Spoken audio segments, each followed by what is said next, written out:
about stuff. Hey, hope everyone's doing good. And yeah, good. So what I did was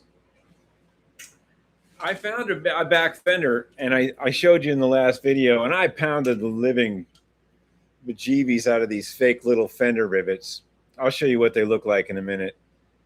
And we re-drilled this also from the girl's fender up. So this is, and we Loctited this little tiny bolt on here. This is ready to go in the back, no problem. I got some reflectors coming too.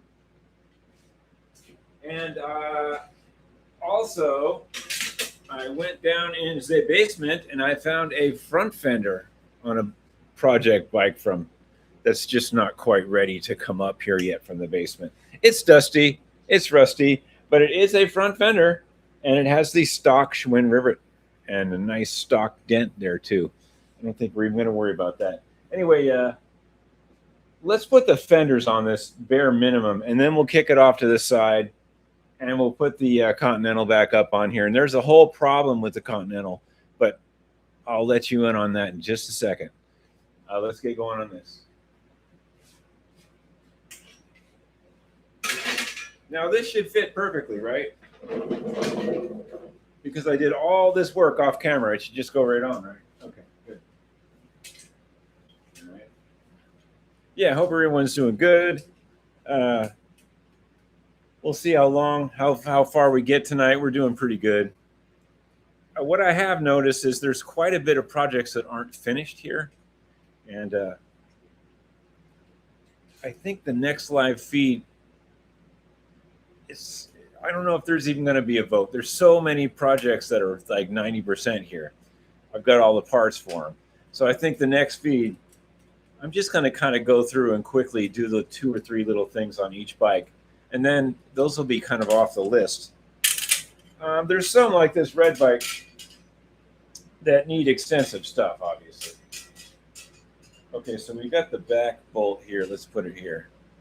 That's for the bottom there. See, it's right there.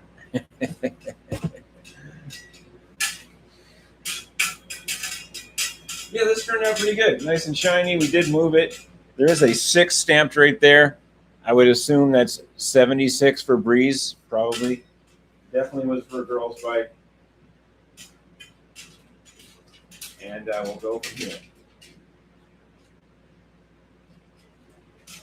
We're just undoing the back of the brake bolt right now. And we're trying not to lose that little collar piece that stays on the brake. It would have been great to clean the frame right there, but we didn't. I mean, now is a great time when you have the brake loose and the fender off. You can clean around there. We can clean in there with a rag or something. Okay, that's just sitting on there now. Let's grab that bolt I put up here. Now, I did lose one the other night. I lost a little washer. There's this piece for the lower fender bolt, and there's this fat washer. And I lost a little star washer, but on some years they use this bolt with the star washer built in. So we're okay. We do have a lock on here. I don't have to use Loctite. Hey, Christian Lasso, what's up? May the nub be with you.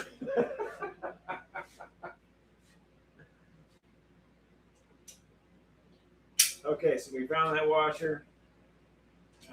Like I said, this fender is for a girl's bike. In the Schwinn world, I hate to tell you guys, in the Schwinn world, girls' bikes get parted out a lot. It just happens. Ladies took their bikes better. They kept them indoors. They didn't let people ghost ride them.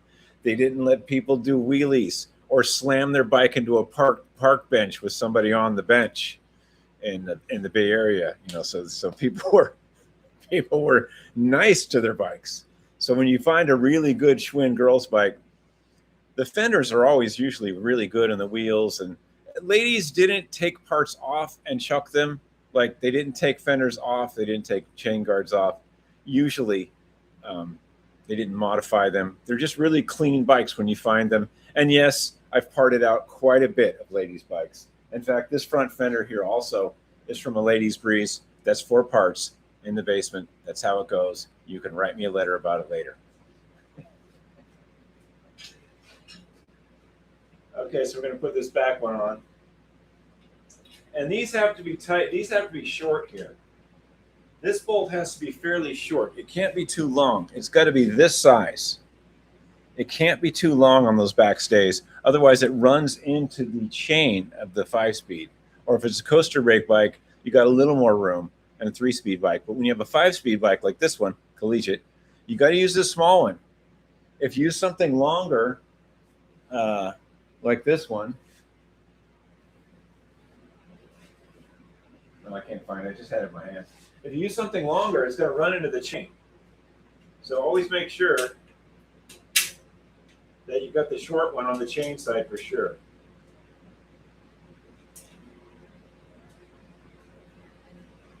All right. And this one is a little longer and it has a star washer, and we're going to use that. I think I'm missing the star washer on the other side. But this is an actual Schwinn bolt. You can see it's like, you know, been used millions of times. That's the actual Schwinn bolt.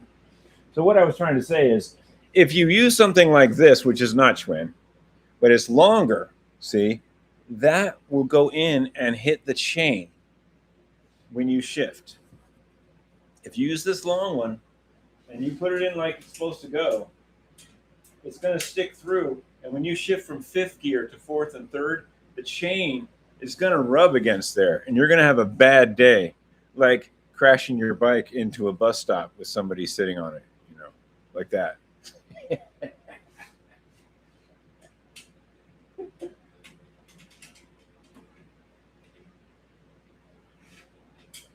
Okay, work with me. Okay, we're going to put the star washer on.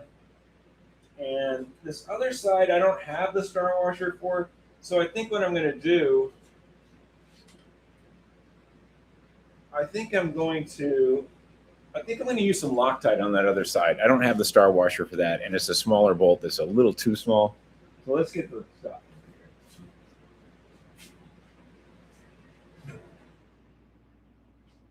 There it is. Don't go away. I'm still here. I'm just getting the Loctite. Don't call AI on me. I'm just getting the Loctite.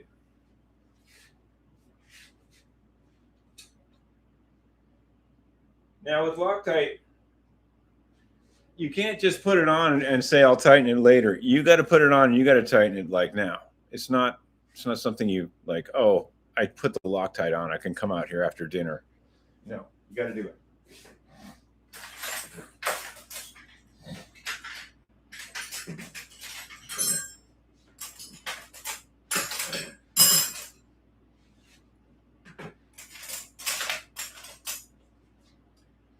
Okay, we put the Loctite on this one side because I don't have a star washer because I lost it.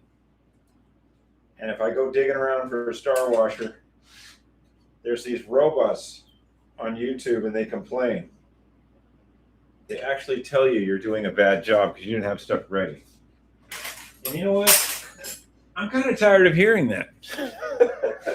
I got stuff ready. I'm working on 3 different bikes tonight, okay? I got stuff ready.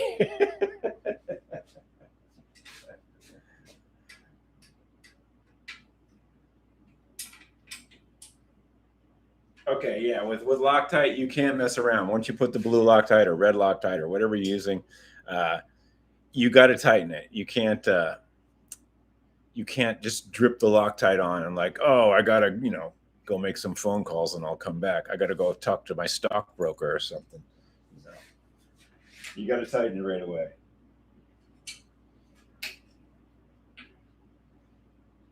Okay, so let's get this 10 millimeter I have in my pocket, and we're going to tighten up this back brake. The bolt that holds the fender and the back brake is always 10 on Schwinn's. Unless it's like 62 or 63 and below, they use the 7/16 bolt on the brakes. Some of them on the Speedsters and some collegiates, the brake bolt was 7/16. But after about 63 or 4, it was 10 millimeter because it was Weinmann. It wasn't Schwinn approved. It was all Weinmann approved, which is Schwinn approved. But they went to the German company, I guess, and it was all 10 millimeter after that.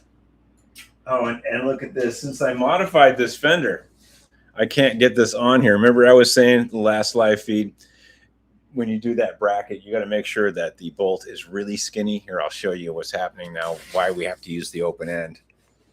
So we've modified this, and that's not a rivet anymore. That's a bolt right there. Underneath there, there's a bolt.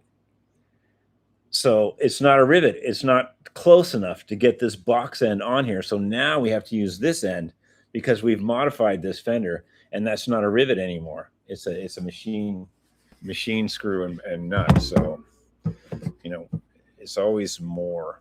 Modifying things is always more than you think. Even if you're an expert like some other people in the world. Well, an expert would probably have the machine that puts the rivets in, you know. But we don't have that. We got a drill bit that takes the rivets out. And we've got some rapid rivets. I'll show you what those look like in a second. But it's working. We have modified this we did quite well. We modified this fender from a non-running parts bike. There's one extra hole right here. It's not going to make a big difference where we're bringing this bike. It's not going to some bike show. We just want to use it and enjoy it. I don't think I'm going to sell this one. It's way too clean. And with these nice fenders on it, I don't think I'm going to offer this one for sale. Okay, so we're tightening this up. And like I said, if this was like 62 and below or 63 and below, this back bolt, this one back here that retains the brake, would be 7/16. And since it's like 63 and above, and this is the 74, it actually is 10 millimeter. And the brakes that said Schwinn approved in cursive, those usually have the 7/16 bolt. So everybody was like, okay, it's always 10. Like, no, sometimes it's larger.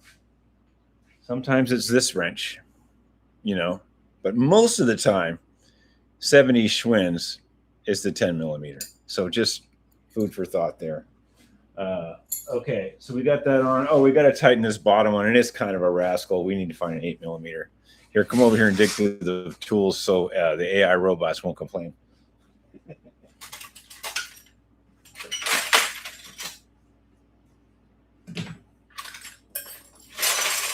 You're supposed to have this stuff ready. You're supposed to have this stuff all ready. People are complaining. Oh, hey, 2 Christophers. Look at that. Oh, Christian Lasso, my buddy, and Christopher Stapleton from Ocala. Hey, you didn't vote, man. I had to be the tiebreaker here, so you didn't vote.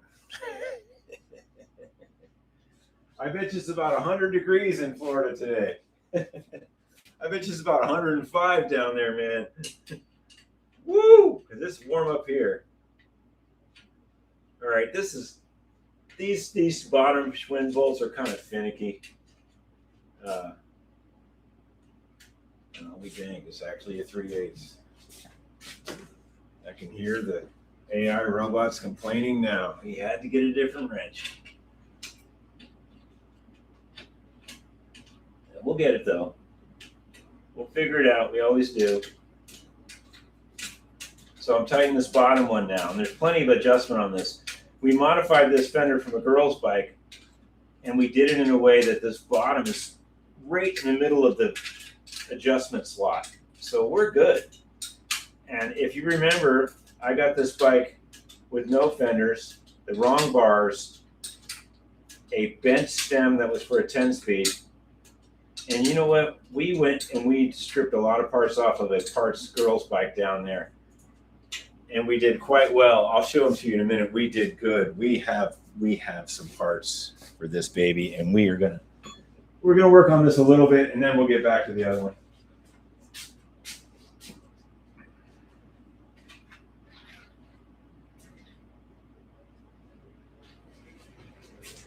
And so these are the rapid rivets I'm talking about. I think I got these years ago. I know they don't make these anymore. What you do is you drill out the old rivet. Here, I can show you on this.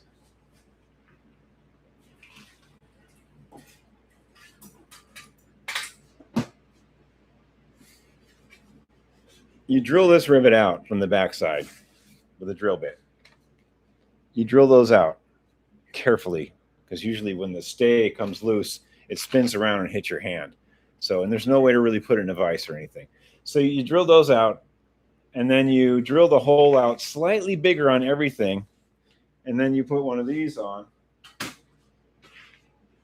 It's just a rivet, and usually I just pound them in. There's a little doodad part there, and then that goes on there, and it looks like it's going to stay that size, but when you're done pounding these and these are tight, it don't stay that size. Maybe if you had the right tool that crunches this, but I don't have it. I've tried to use welding vice grip pliers. Usually I just take it over to the vise and put it on the anvil and pound the living French toast out of it. And as you see, that's the size there, but I'll bring you over to the actual size on the fender right now. And it ain't that big anymore. It's much bigger. Yeah, let's go check it out here. You can see that got a lot bigger. It's not dinky anymore. That flattened out good. Now these do work, and they don't look too bad. They're close, but you can tell the difference. It's not rounded anymore. It's flat, and it's bigger, and there's some pound marks on it. Hey, you know, it's the way it is. Unless you're going to go buy that special tool or go on eBay and get some special bolts. They have these bolts they make, and I make some in the vise now and then too, and the lathe. I mean, I spin some in the lathe, and they turn out pretty good. If you use a stainless fastener and you shave the head of it off with the lathe, but then when it's time to undo that in the future, guess what? You don't have there's no hole, there's no Phillips, there's no flathead on one side. It's just a rivet with a bolt. Really, it's not really a rivet. You've made a fake rivet, and it's really hard to get off. So you better do it right the first time and just put one of these babies in, and then you can drill these out later. Okay, let's see. What are we doing? That's tight. That's good. Oh yeah, let's go on to the bars real quick. Okay, so I looked around and I found some better bars. I found a better stem. I mean, I'm going to use this stem, these levers, which are red dot levers, which are cool. They're eye pokers, but they're red, and they kind of match the frame a little bit. You know, they're red. They got a little red action in there. We need this stem. We're going to take these grips off. We're going to take these handles off. We're going to take these red grips off. I put these on the last feed where those are going. We're going to do some switcheroony stuff, and then I'll show you the grips I got on eBay. Woo-hoo-hoo! Yeah, we've been doing some parts shuffling and hustling. So let's take these off real quick. We have been doing some hustling for this bike. We've been doing it. All right, let's try to get this grip off without using a heat gun.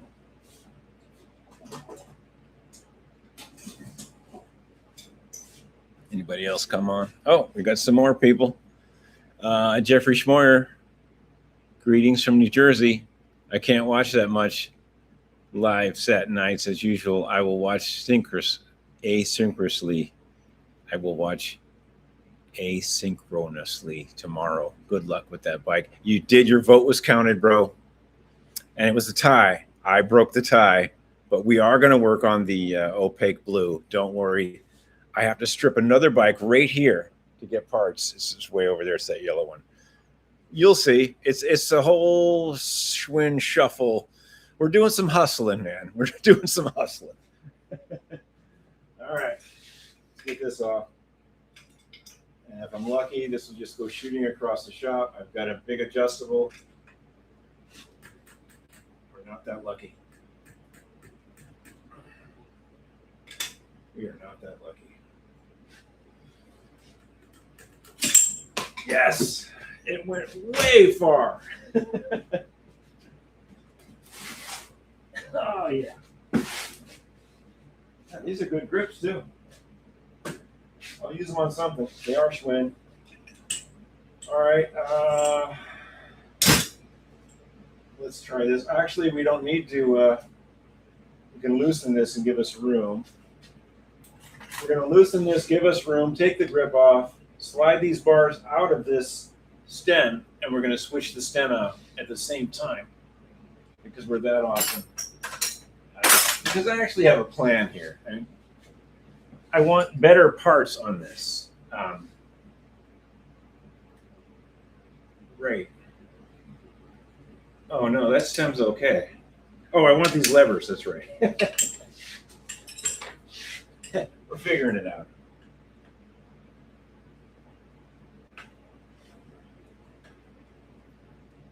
Yeah, this was for the levers. I remember now. It's all coming back to me.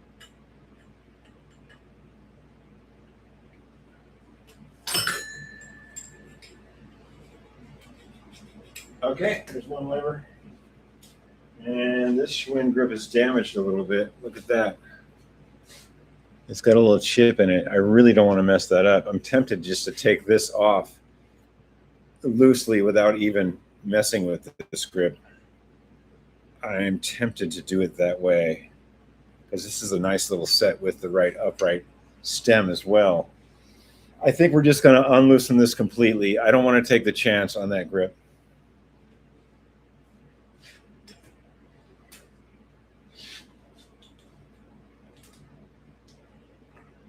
If it plays nice.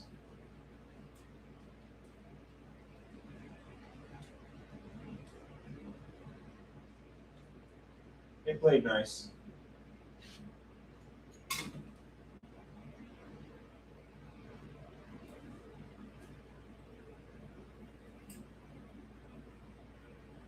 Okay, and that looks like this when you get it apart. You can get these off without the grip. And you got to put this piece back in here very carefully, kind of re-spring this a little bit. So this goes back in there. And then you can put it back together as a unit and slide it on the correct way. I did it that way because I was worried about that grip, the chip on that getting worse. And you know, this is a quality show here. We don't do hacks and we don't shuffle parts around, and you know, this is quality here.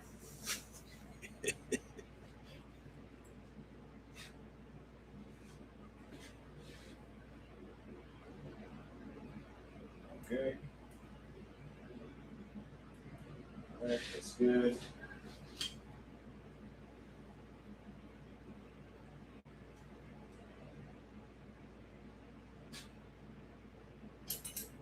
I'm just putting this back together so I can slide it back on. Slide it back on these bars. And this has one non-eye poker on it. I'm going to put the eye pokers back on. And I'll show you what the difference is in just a moment. The eye poker thing, that's kind of a stingray slang. That's kind of a stingray slang thing. Kids back in the day when they did wheelies and had wrecks, these would actually, they're called eye pokers for a reason.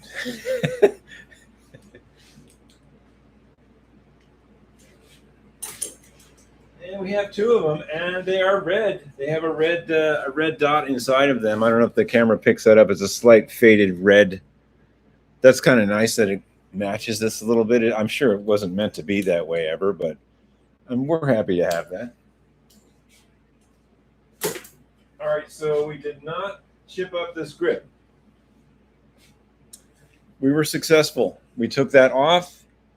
And the next handbrake that goes on here will go right back on the same way. We're going to leave that grip just the way it is. In fact, I'm going to leave this grip off. We might switch this onto another bike tonight. We'll see. Okay. Let's take these red grips off because I got some better grips happening here. You guys are going to love it.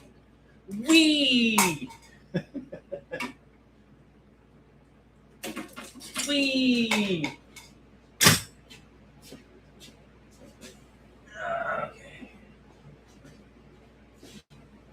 All right, we're going to take that non-eye poker off.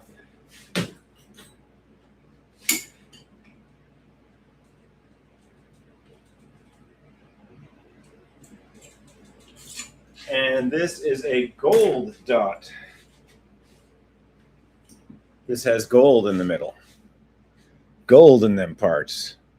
I guess they call that a gold dot. Anyway, the difference between the eye poker, there's the eye poker, and here's the non-eye poker. See the little safety ball? Yeah, right. If this poked you in the eye, you'd still be having some problems. Okay, would you rather be poked in the eye with this? This is your vote. Or would you rather be poked in the eye with that? Vote on it right now. All right, let's put these babies in. Quit messing around.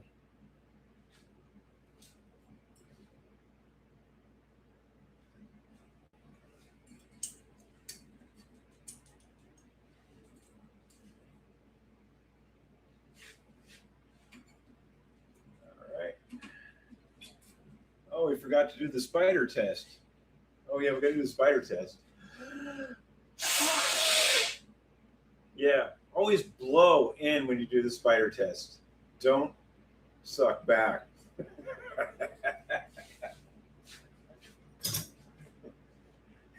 Yeah, when you do the spider test, blow through. Don't suck back. All right, good. So we're not using these. I did have these on. I just threw them on because they are metallic red and they kind of match the bike, but they're Hunt Wild. They're a nice set, you know. I mean, I'll use them on something else, but they're not Schwinn. And we're kind of going big on this bike. I did buy some parts, and I'll show you what I got. And I think I'll even give the guy a mention. Let me plug in this computer so it doesn't run out of juice. I'm sure the AI Guidos will have an issue, but that's the way it goes. The show must go on, and we must plug things in.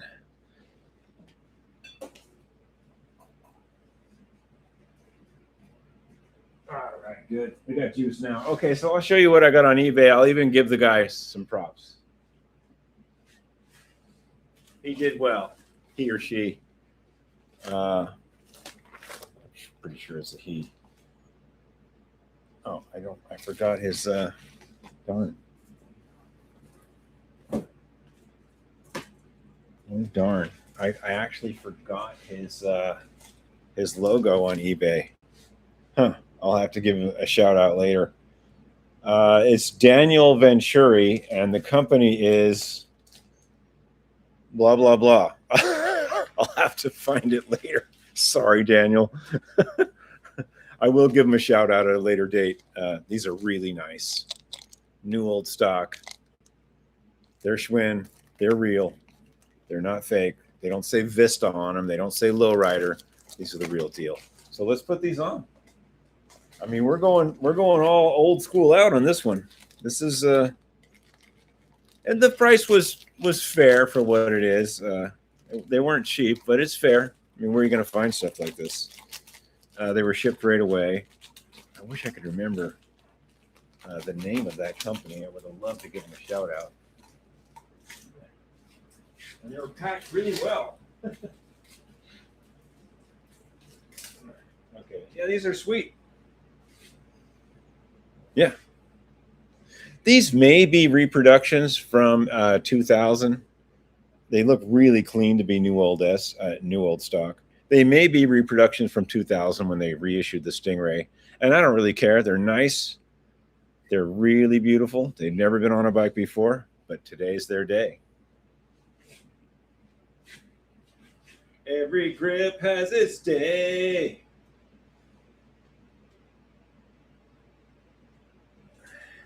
Yeah.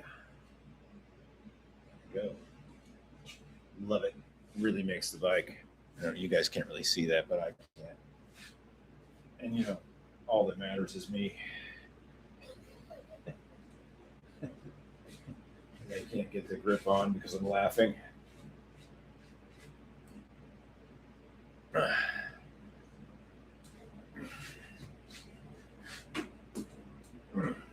Okay. Yeah, those are nice, man. Those are nice. Okay, so that was worth the dough. And we're not going to run these, obviously. They're Hunt Wild. They're nice. They would have cleaned up nice, but they're Hunt Wild. They're not Schwinn. I'll definitely save them, though. Okay, let's tighten this up, and we'll put the back brake cable in. And that alone in itself was quite an ordeal. I had to machine some parts because I could not find any of the little barrels that go in there, and I'll show you what I mean in just a moment.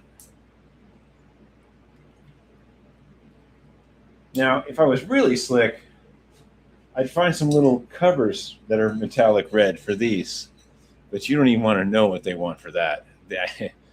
Those prices aren't fair when you see those. It's a different company. I've seen a few on eBay.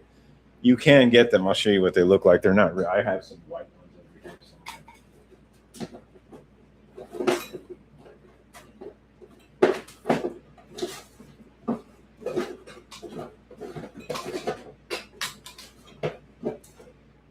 here. I can't find them right now, but I do have some. I have some white ones somewhere. They fit on here really nice, and they match this. They'd be red, obviously. And yeah, when you start figuring those prices out, it's time to get a new hobby.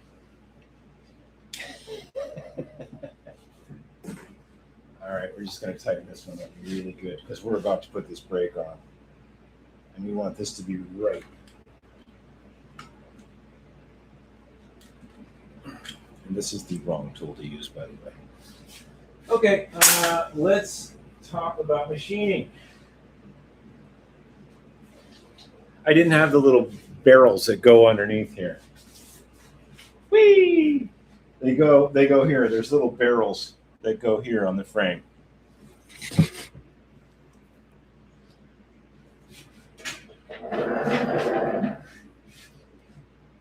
Yeah, they fit here. One goes here and it holds the cable housing to this piece. And one goes here and it goes up to that piece. And it has to be there. You can run a cable through. In fact, this bike had the cable just ran through there. And that's a bunch of junk. The cable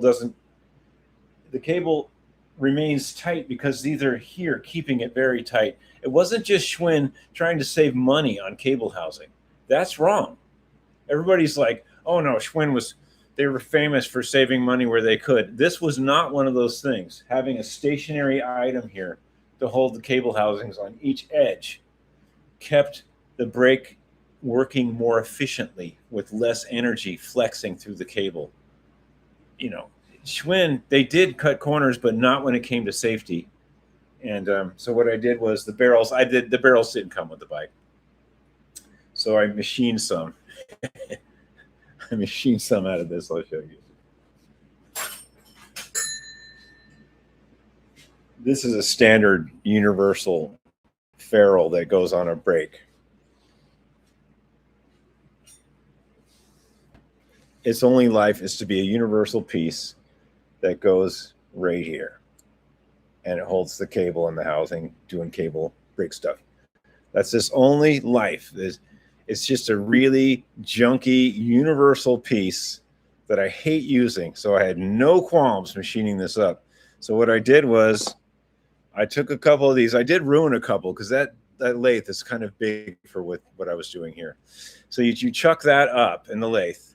And when you're done,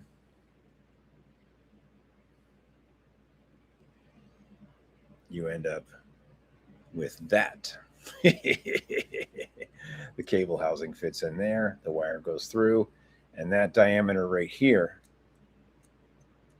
goes into the frame nicely. And you know, if I do say so myself, it doesn't look half bad. It looks better than just filing this up. These don't fit, by the way. This diameter here is too big. So you have to machine it down.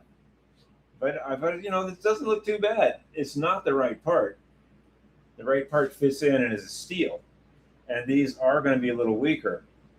But I think we're going to be okay until I find some. And they won't look too bad. I mean, that doesn't look too bad. And this one, yeah, they both you gotta wait till you get the cable in, or they'll fall out. And that's the same with the Schwinn barrels as well. So we'll just put these right here on the computer, and I will get the cable ready, and we'll thread it through. Oh, he didn't have the cable ready. Oh man. Oh, he didn't have his cable ready. Oh, dude, what happened?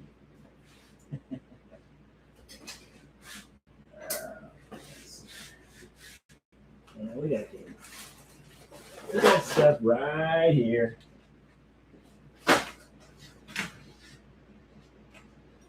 Yeah, if you're just tuning in, it was a dead tie. There was 3 votes for the. I did list the people that voted in the beginning too. There was 3 votes for the. There was 3 votes for the 73 opaque blue Continental getting switched over to 700C, and there was 3 votes work on this 74 Schwinn Collegiate and Flamboyant Red, and actually 74 Flamboyant Red wasn't really available. It wasn't in the catalog. But Schwinn was dicey like that. They would put next year's colors on the Christmas bikes, and so I'm sure this bike was sold. You know, it's November of 74. And it's funny, that opaque blue Continental is also November of 73. So kind of odd there. You know. Okay, so here we go. All right. You guys with me on that? Of course you are. And we're going to use this really terrible ferrule that I don't like to use because they're universal, but I don't have any of the Schwinn ones right now. Hence me machining some other parts that I didn't have. Okay, so that's kind of there. We're just going to let that sit for a minute. I'm going to get some grease, and we're going to cut some gray housing, and then we're going to put the gray housing into those pieces that I machined. First, let's read some comments. Okay. Jeffrey Schmoyer, today I stripped a French bike down for parts. Good. French bikes, that's all they're good for, stripping down. Okay, good. I hope you stripped it down and brought the frame to the scrapyard. Oh, did I say that? Okay. Found a Peugeot put out for trash. Oh, was it a mixty? Frame was completely wrecked, but there were nice brakes, Nervar cranks, and a good headset to be had. Awesome. Yeah, it was probably a mixty. People think you can jump a mixty. You can't jump a mixty. Okay, you gotta go easy. Let's see. Did it have those white plastic covers on the brake? Were the levers still there? Sometimes there's like white plastic piece shoved on the brake like I was talking about that you could buy on this. If those were there, that's cool. Nervar cranks. Yeah, you did good, man. Okay, so bring that frame away. No one ever needs to have that frame doing anything besides melting it down. Blatant localism. It's all fun and games until someone loses an eye. So did you vote on which lever, you would rather have go in? Hey, Midwest Relics, yo, better late than never. Hey, I'm here. It's going to be a long one because I was the tiebreaker tonight, and I can't shortchange anybody. We're gonna do both bikes. They're not going to be done, but we'll do both bikes. Custom Coupe 30. We got cable. Yes, we do. Yeah. Okay. Let's get going.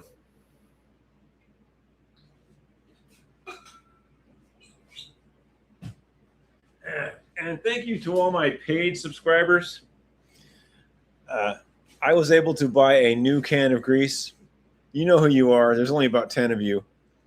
But thank you. I was able to purchase this. It was much less than those grips I purchased on eBay. But still, you guys helped me get both of those items. And let's hope this is a big moment. We're opening the new tub up. Now listen, when you open this up, you hear special sounds. Ready? There's no special sounds there. Can't believe I'm opening that up on camera. Okay. I think his cheese has finally slid off his cracker. Okay. Get probably should recycle that, but it's way too greasy to walk out there right now. Okay, so let's get this cable housing going. And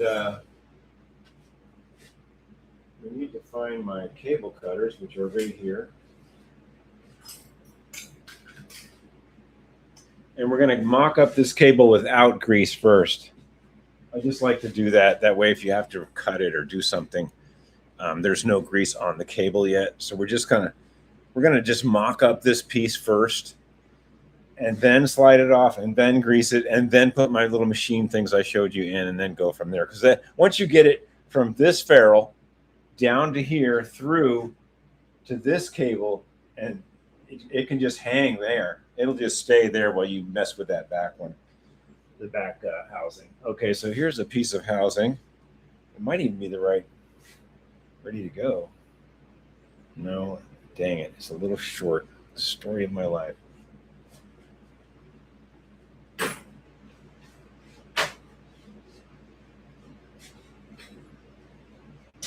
Okay. We got cable. Yes, we do. Okay, so we know that's a little short. So we're just going to take some of this out. And, we'll cut about 4 inches too much. That'll probably be just about right.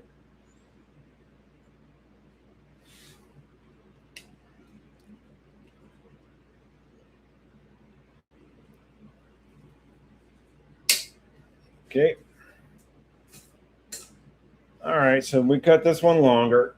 And that's okay because, this long piece, we can cut some of this off for the back here. Or we might even be able to use it for the front. I'll probably try to use it for the front before I go hog wild and start snipping expensive cable. All right, so what do we got here? Yeah, that looks pretty good. In fact, that almost looks perfect. Yeah, I kind of like that. All right, let's get the map dividers, and we'll shove it in here and make sure there's no big jagged edges in there, which I might have to retrim that one. This one looks fine though.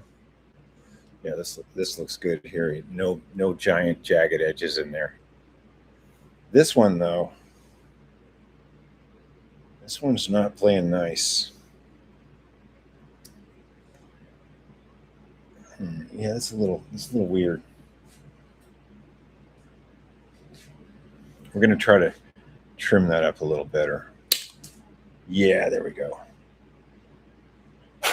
Okay. And definitely take a ice pick or something pokey after you trim them, and just make sure that edge, that little wrapped piece of inner cable on the, it's the wrapped coil of the outer cable. Make sure that it's not touching sharply against the inner wire. Okay, so now we're just going to test fit this before I put all the gobs of grease on there. I just want to see how it looks before I put gobs of red grease everything. Because I can't afford to buy that grease too often. I need some more subscribers, paid subscribers. The guy can afford new old stock grips, but he's complaining about his grease money. Okay, let's get one of these beautiful things I machined. Yes, these are all machined up, and they should fit nicely.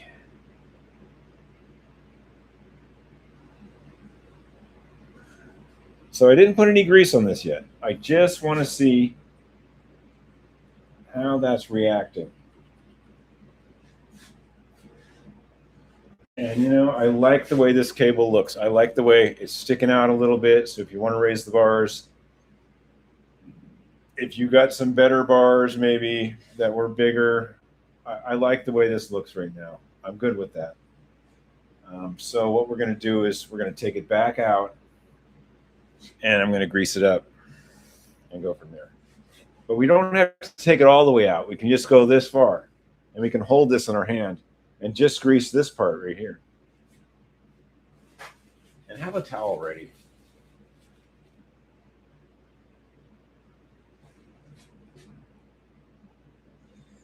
Yeah, I had this friend that had a bike shop in the Bay Area. His name was Lauren. He's not with us anymore, but he had this girlfriend that would help him in the bike shop. And I don't think that bike, I guess I could tell you what bike shop it was, but I don't think they're even in existence anymore. He passed away. Uh, but one day I go in there, I'm going to put a little bit on this side too and work it in. And she's selling some parts out of the case, you know. And she's like, oh, just a minute, I got to go wash my hands. And she comes back and she tells me, I said, you know, I was just like, hey, can I go dig around in the back? So that's my MO. I make friends with bike shops and then I dig around in the back and their junk until I find something good. And then I buy it at a discount. So, hey, can I go dig around in the back? And she's like, yeah, sure. And then she's explaining to herself like, oh, the reason I got to wash my hands, I don't really care why you got to wash your hands. Because they're grubby. Because I love working at the bike shop. I just can't stand grease on my hands. And I was just like, what the hell are you working at a bike shop? What are you doing here? Okay, put some latex gloves on or something. You know, I just can't stand that greasy feeling on my hands. Hey, that's part of life when you work on a bike. You're going to get greasy.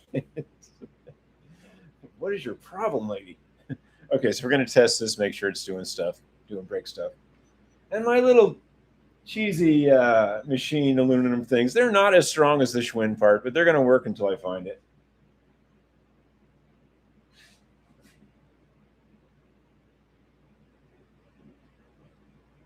Okay, so this should just kind of hold there. This should basically just hold here until I figure out if I don't jingle stuff around. See, that'll all hold there now. Now I can measure from here to there. Now, you don't have to have a fancy lathe and machine stuff. You can put a washer on one of these. It looks goofy, and I've done it before, and it's lame. You take a washer from a brake pad and you put it on there. And then that won't slide through the hole, the little clamp in the frame. This will stay in there. And then you take this bolt there and you put a washer on that too. And you put this like so in there. And that will do the same thing as the Schwinn barrels and as these little pieces I machined. But having two of these on your frame, it's bad enough machining something that looks a little off. But when you got two of these on your frame instead of the right part, you know, it's kind of where I draw the line.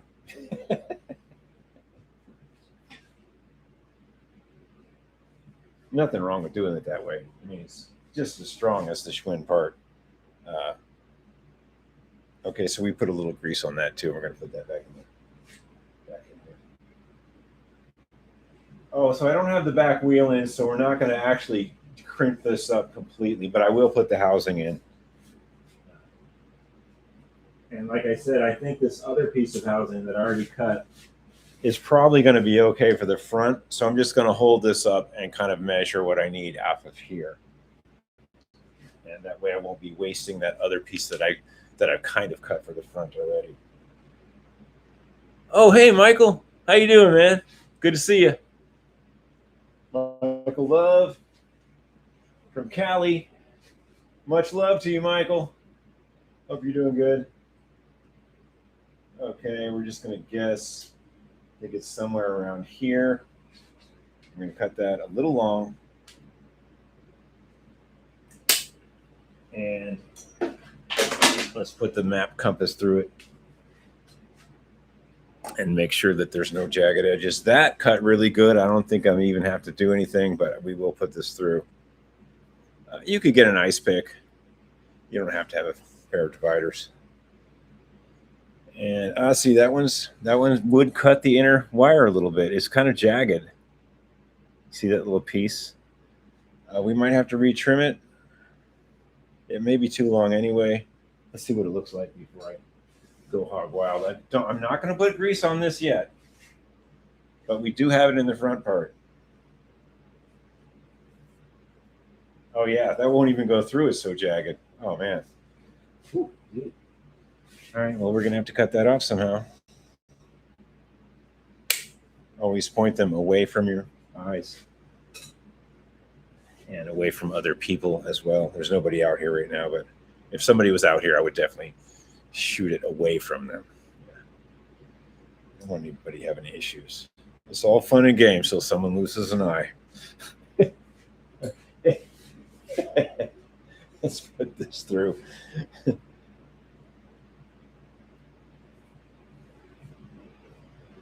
All right, so it's going into that specially machined piece I made, which is wrong, but it looks pretty good. Oh yeah, it's gonna be fine. We could probably lose an inch off that. Let's see here. You know what? I'm gonna leave it like that. I think it's just perfectly fine. Yep. Okay, we're gonna push through. Oh, we gotta grease it. Hang on. Grease is your friend. Now we're gonna pull this back all the way, everything out. No. So we know that from here to there needs grease. You don't have to go down the whole cable, okay? You just need it right here. All right? Don't go crazy.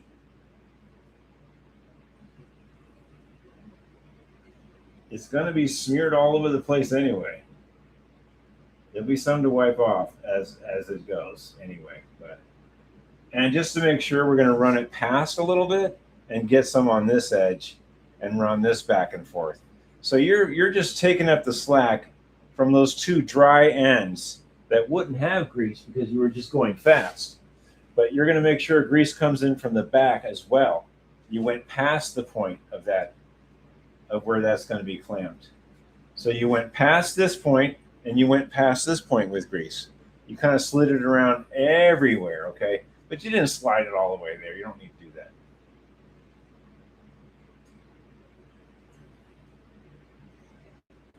And you can kind of retest it a little bit. It's fine. And yes, there is grease to wipe off now. So that goes. Okay, so here we go. And through the brake. Is the camera catching this? I hope it is. You're supposed to have a little ferrule on that. I'll see if I have. I think I have one left. Let's dig in my parts, and the AI computer will go nuts.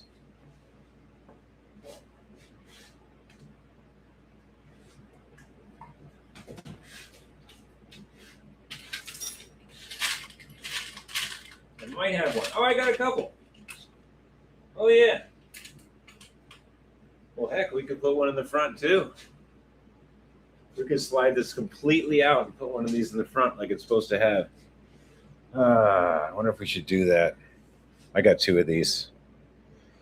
You know what? Let's do it right. Let's take it all back apart and put these on.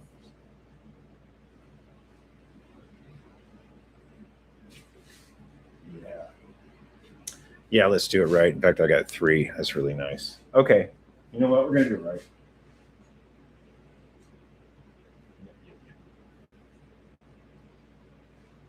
I know. It's crazy, isn't it?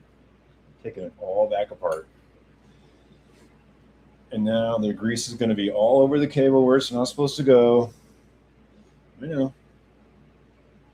All that to get the ferrule in there. That's life. We're going to do it right. Well, at least one thing's for sure. Everything's greased up now, right?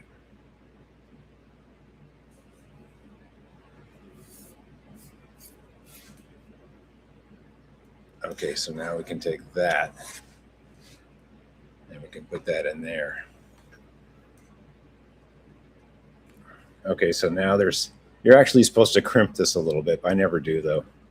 And then that'll go on there. And then the wire will go in.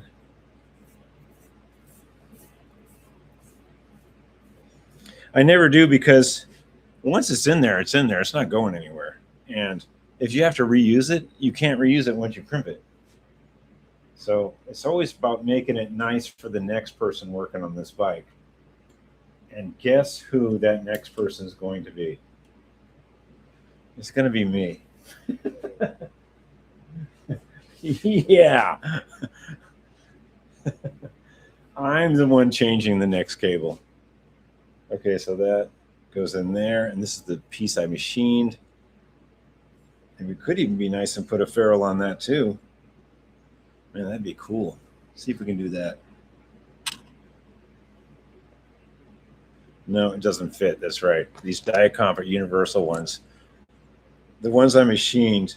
Oh, it did. One fit. Okay, we're going to use it. And there's my little piece I machined. And there's a little ferrule on that. And you're supposed to crimp it onto the housing, but I never do. And so that'll be even better. Okay, I guess that was worth it. I have noticed that when you do use these little chrome ferrules on the end of the cable housings last a little longer than normal, than without you using it. It looks better too. Okay. So, I don't think we can find another one of those small ones. We're just going to have to go with this, I think.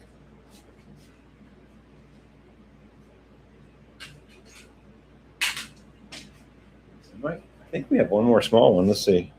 Oh, yeah. We got it. Yep. And these two big ones will be for one for the front brake and one of them for this rear part of the housing. Okay, I know this is boring, but we're getting through it. We just took this all apart to put those ferrules back on. Ferrules within a machined ferrule. Now, there's already grease on this because we greased it. I don't think we need to put any more. We could put a dab more because it's not on there anymore.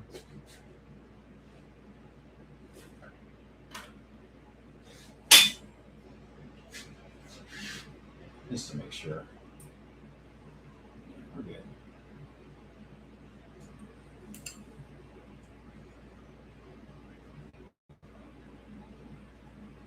I probably would have been fired at the bike shop already. John, you're taking way too long on that back cable. That customer's been waiting for hours. I did make a mistake. I didn't put these ferrules on. I didn't think I had them, actually. That's no excuse.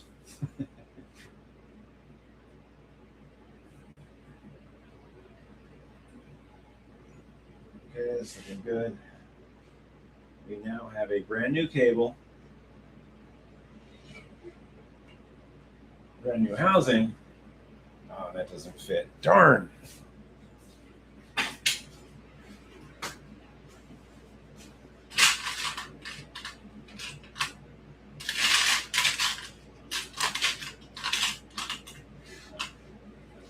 I found one.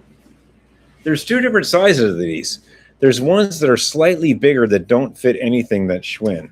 It's barely noticeable. It's barely noticeable. I don't think the camera is even going to pick it up, but there's two different sizes. The smaller size is over here, and that fits in some of the Schwinn ferrules. The bigger size does not fit into Schwinn ferrules, but we're going to fix that right now. It fits over the cable housing, but it doesn't go in the actual adjuster. The bigger one right there fits over the cable housing, but it doesn't go into this adjuster. So there's something to think about when you're messing around with these. So we have made this cable as best as we could possibly do for what we have available. We machined these buttons, these little barrels that go in the frame. You machined those out of Diacomp universal brake ferrules. We used all the good stuff we could.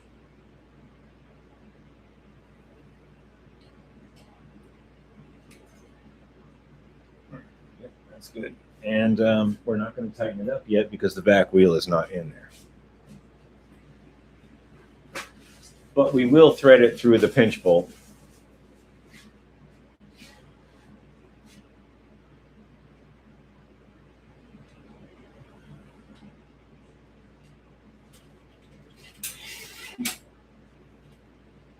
And we won't tighten it down. We'll just kind of give it a little mini snug. Oops. I guess we're going to have to tighten it a little. Yeah, I think we're just going to leave it loose because the back wheel's not in yet. And I don't want to crunch this cable prematurely because that weakens it, in my opinion. Cables, brake cables, should be crunched once. Once you get everything together and use your park brake tool and the back wheel is true and it's where you want it to be, and you pull that cable really tight and make sure this adjuster is about halfway in, then you put the pinch bolt down. One pinch in the cable. It's a brake cable. You need one pinch. That's already weakening it. Okay. You start messing around and pulling it back and lengthening the cable housing and doing this and that and having 3 or 4 little crunches in that cable right where it does everything, right where all the pressure is. In my opinion, you're messing up. And I make the mistakes, so you don't have to. But unfortunately, we can't test this whole system right now because we can't tighten this up. But you know, we know it's good. I did all this machining on these. And if you're just tuning in, I basically made my own Schwinn barrels that fit in the frame. And here's one that fell out of the lathe and got ruined, but you can get the idea. You take a Diacomp ferrule that goes in the handle and you spin it around and make it the right diameter. Now I ruined this one. It came out of the lathe because it wasn't tight enough. And no great loss. I've got a billion of these, and you know, they're not really great to begin with. Yeah, here's another one. I really don't like these. They're not Schwinn. They have that little extra peg on them. Anyway, that's what I started with. And this is a ruined one. But you get the idea. I've machined the tolerances down to go into that holder there. And they look pretty good. I think we're going to go with that until I get the right ones. And see, that's another reason not to crimp the ferrules on the housing, because if I change those out, I might have to take this all back apart. But we're doing okay. I think I will just put a tiny crunch on there because I don't want it to fall apart. And then we can trim the cable too. We'll just put a little mini crunch on this cable. It'd be nice if it was inward supposed to go as well.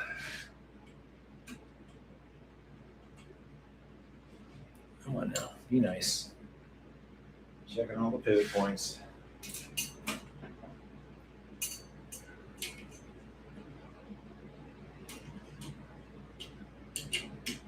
We're not going to crunch it too hard. We're just mini crunch. I just want that to be a one-shot deal later.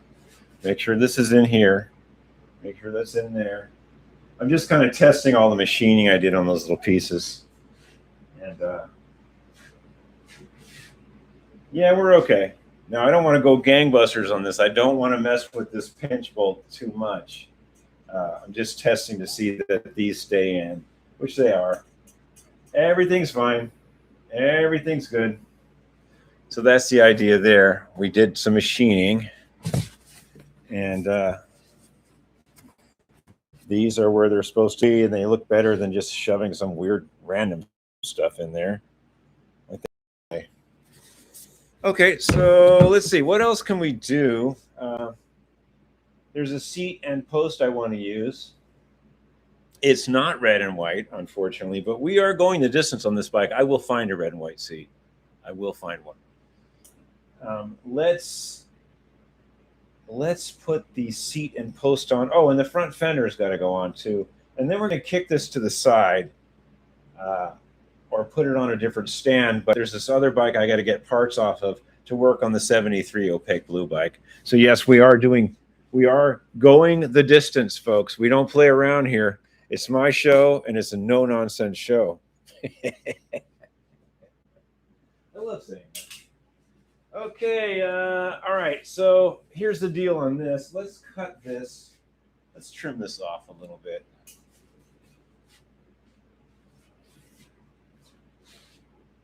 We'll trim it a little long. Whee!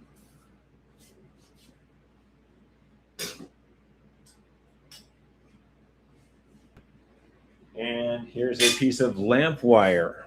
You'll see what I'm going to do with that in just a moment. That's right. We are full of these money-saving things tonight, let me tell you, after spending money on those grips. Okay, so you can use the aluminum piece, but I'll show you both ways.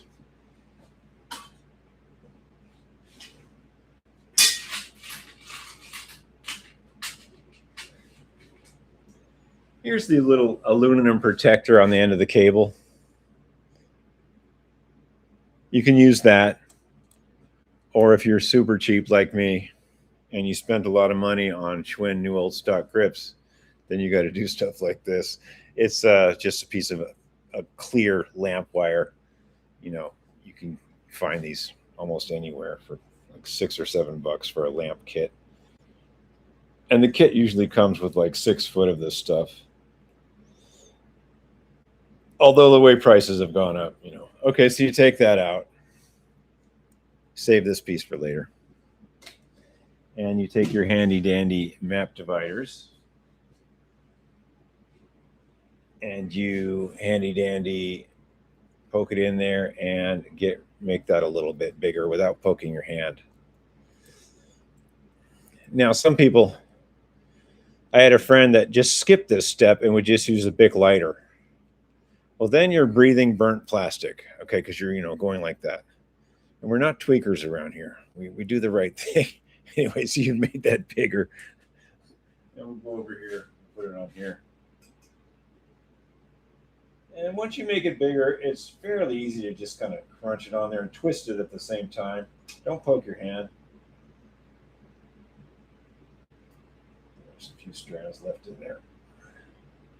And you could take a big lighter and burn the end a little bit. Once it's on there halfway, it looks pretty decent. And it's not going to poke you in the eye. And this is like eye poker night. We talked about poking eyes a whole bunch. Okay, so that back brake, I'm good with that back brake. The pads on this bike were recently replaced before I got it. So we're good on the pads. They're almost brand new. Let's shine up this front fender a little bit.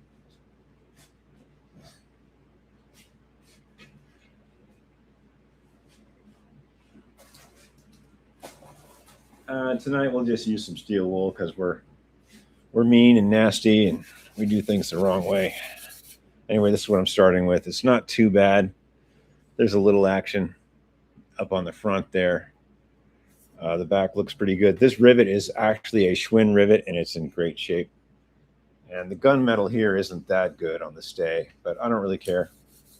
Let's put it on. If I find a better, cleaner one, I'll switch it out. But this came off of a Schwinn Breeze that I have in the basement for parts, and that's the way it goes. When you part out a bunch of girls' bikes, that it happens. Parting out girls' bikes, hey, it happens.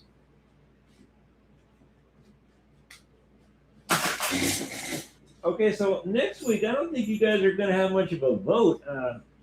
There's so many unfinished projects over there that, oh, it might just be me gyrating pretty hard trying to finish up 3 or 4 little odds and ends on various bikes. Especially on there's that powder-coated Varsity over there. I've yet to test it.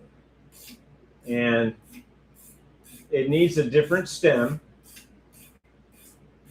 And it needs a 22 freewheel on one side of the hub, which I have. And what else was I going to do? I think I was just going to change the stem. And I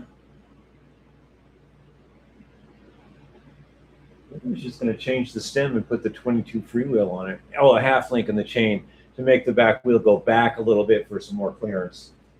And I think that's all that was going to happen. And then that was ready to test. And there's been several people that want me to test it. And I want to test it too. I mean, we spend a lot of time on that. I'm missing the washer on this. Give me a second. You're supposed to have those washers ready. Everything's supposed to be ready. You're not supposed to dig around in your parts ever.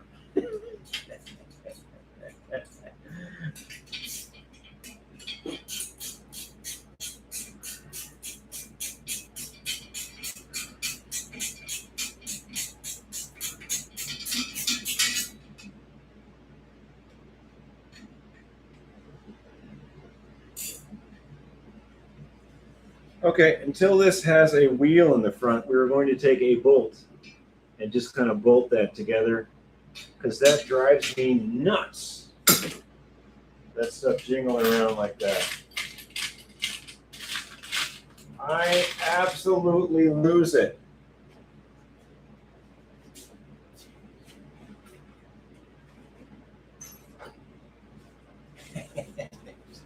You're supposed to have that bolt and nut ready.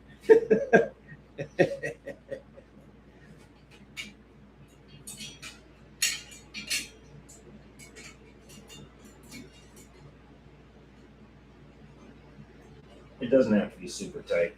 Just so this isn't jangling around when you're working on it. That for some reason I lose it. Okay, we did find the correct wheel locks. This is a wheel lock year. We talked about that earlier in some feeds a couple while back.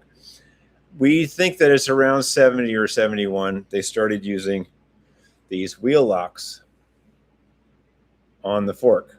And the fork is not special, but it's got this hollowed out part here. And the wheel lock fits in there, and it prevents you from, taking a nosedive when your wheel comes off. Or, well, it doesn't really come off. It just gets loose, and hopefully you are aware enough that you can feel your whole bike's about to throw you a million miles an hour somewhere, and you stop and you tighten the wheel.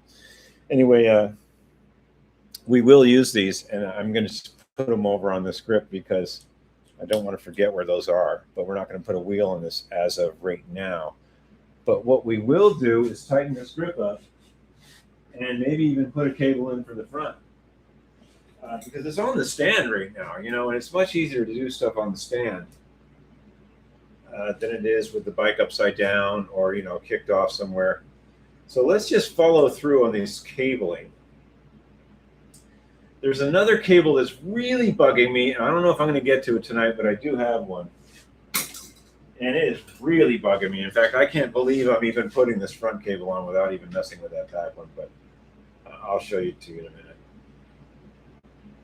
It's just such a no-no. Just such a bummer when I see stuff like that. Anyway, we'll get to it in a second. Hopefully this cable that I didn't want to cut earlier is too short. Okay, great. So I was saving this. For the front, but it's too short. All right. Let's measure some more cable out. Now let's get you a little closer here. And you guys can see what's going on. Let's see. Let's read some comments. Hi, honey, I'm home. Hey, Lucy. Ricky, are you home? What's happening here, Bag? Good to see you. You didn't vote, so I just had to make the tiebreaker and work on both bikes. So that's how I roll. John Elliott. Hey, how's it going? John from St. Ignace, Michigan. Yeah, man, it's going good. One of these days, I'm going to load up about 10 Schwinn's and go up and go to that island. I forget the name of it now. I've mentioned it so many times on the channel. It's an island that no cars are allowed. I forget the name. Oh, God, you guys are going to go off on me. Hairbag, no nonsense show. Unsubscribe. It's my show. Let's see. Hairbag, blatant localism, and then it's hilarious. Yeah, we're working on it, folks. We're working on it. It's fun to talk to people and work on bikes. I actually, if I worked in a bike shop, if this was like a production shop, which is not really, it's just me messing around and occasionally selling a bike, I think I would have it live feeded all the time so I could talk to people. That would be you know, I'd probably have to own the shop. No, no shop owner in their right mind would just let you talk to people all day. Get to work. You're costing me money.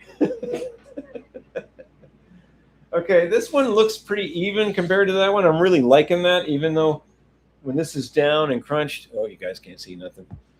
When this is down and crunched in the right way, it's almost even with the other cable. It sticks out the same amount. I like them to be, you know, as even as you can. You're not going to get super even on some bikes because they're center pull and stuff like that. But that one's kind of ready to go. And we got this one ferrule left. Let's see which one it wants to fit in. Will it fit in that one? No. Will it fit up in here?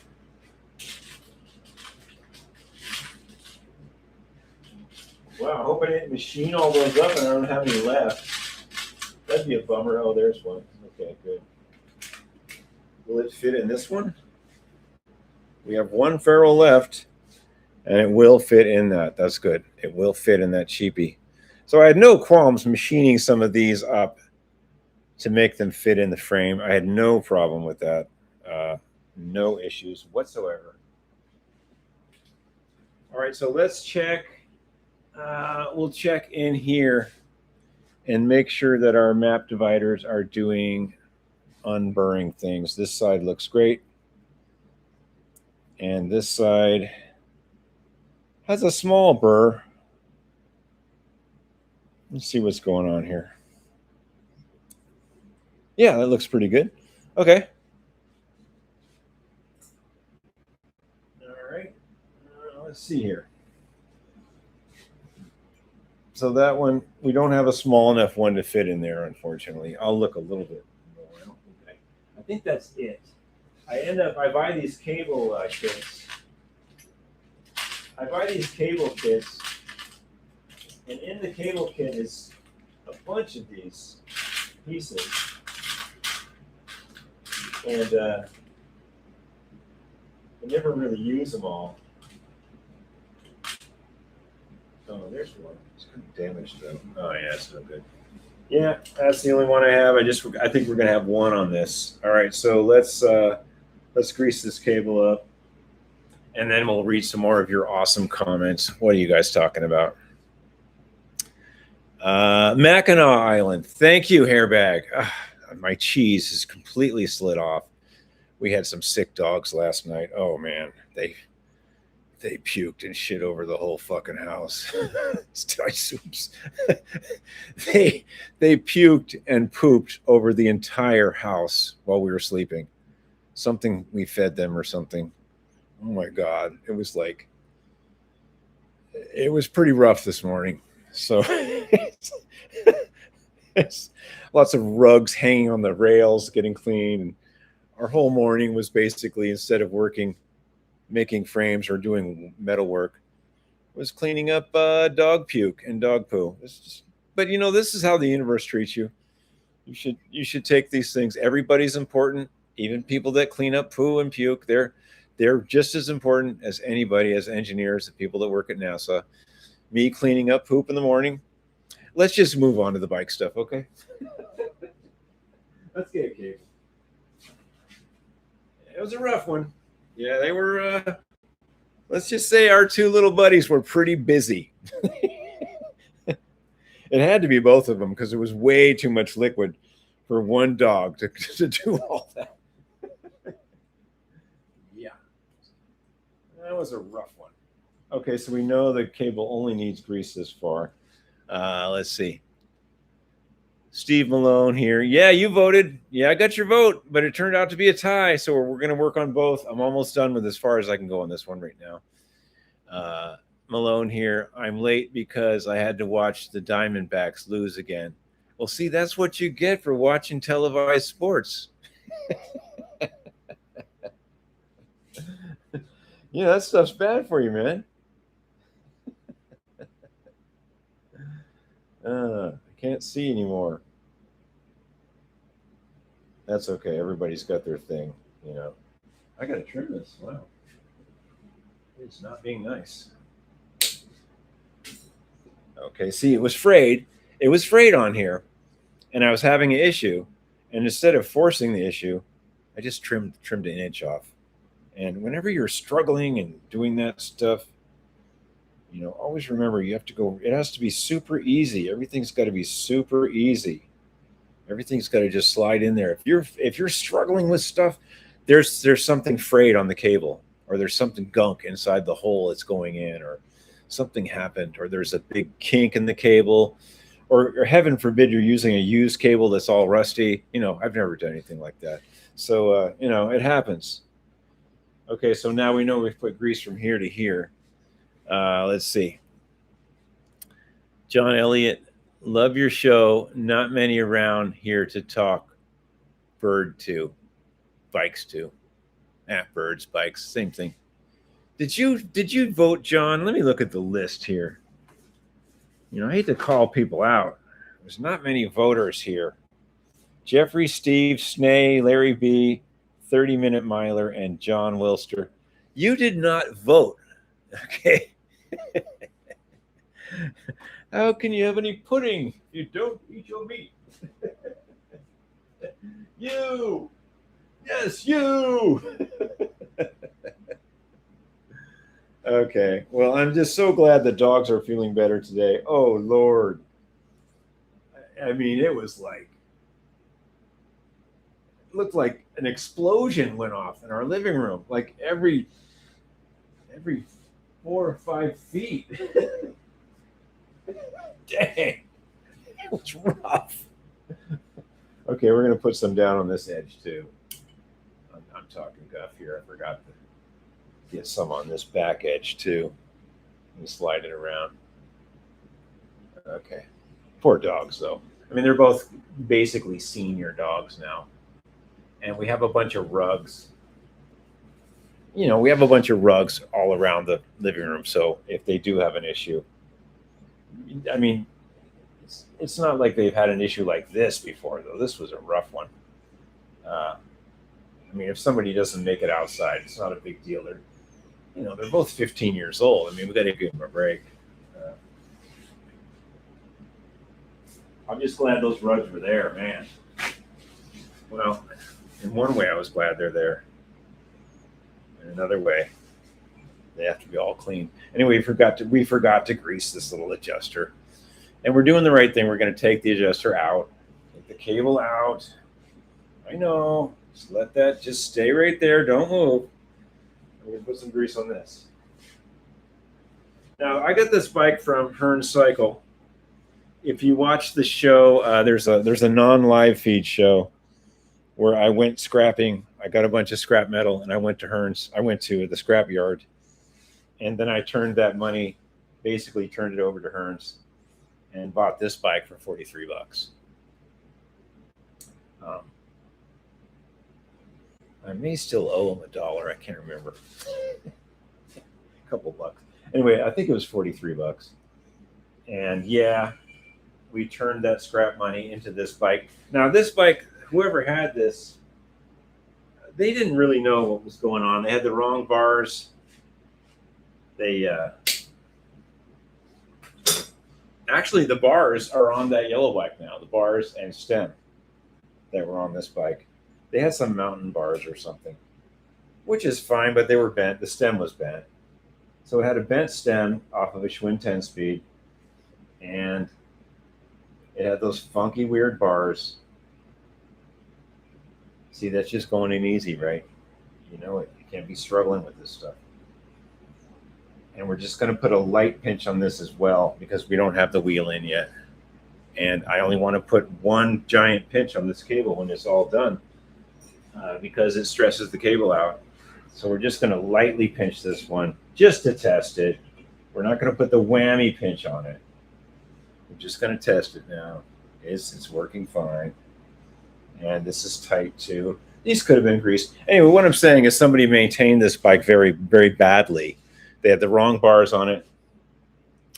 They had a 10-speed stem on it, which kicks you out further with upright bars.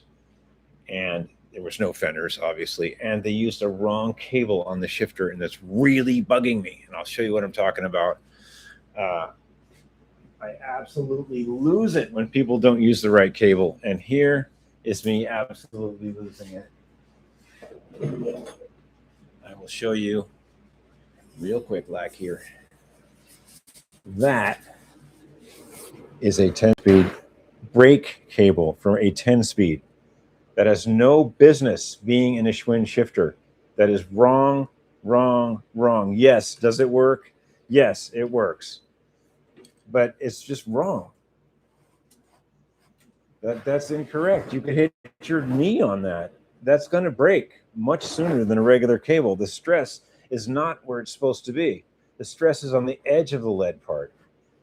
The stress is supposed to be around this lead part, not on the very edge of the crimped lead part. So it's just me.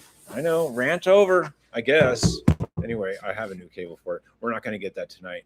We have to switch over bikes real soon, or I'm going to lose interest, because this is a double feed, double Schwinn show, because I'm the tiebreaker and I voted half vote for each one. See how it works?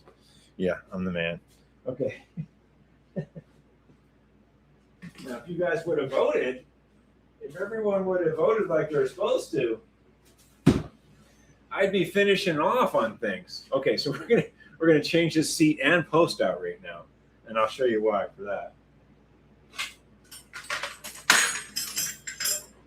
We have a Schwinn approved seat. It's not red and white, but it's better than this bent 10-speed seat that someone else put on here. We're going to put this Suburban Schwinn approved. Now, this stem is a nice big stem, and it's not Schwinn. It's the right diameter for Schwinn, but this top part allows you to use other kinds of seats.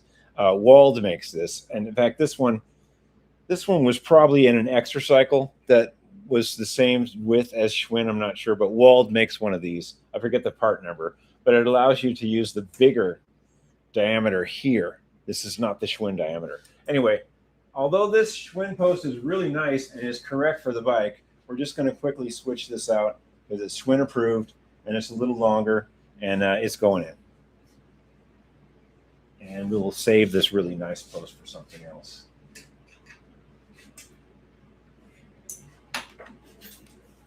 I mean, that's the gunmetal on that is almost perfect.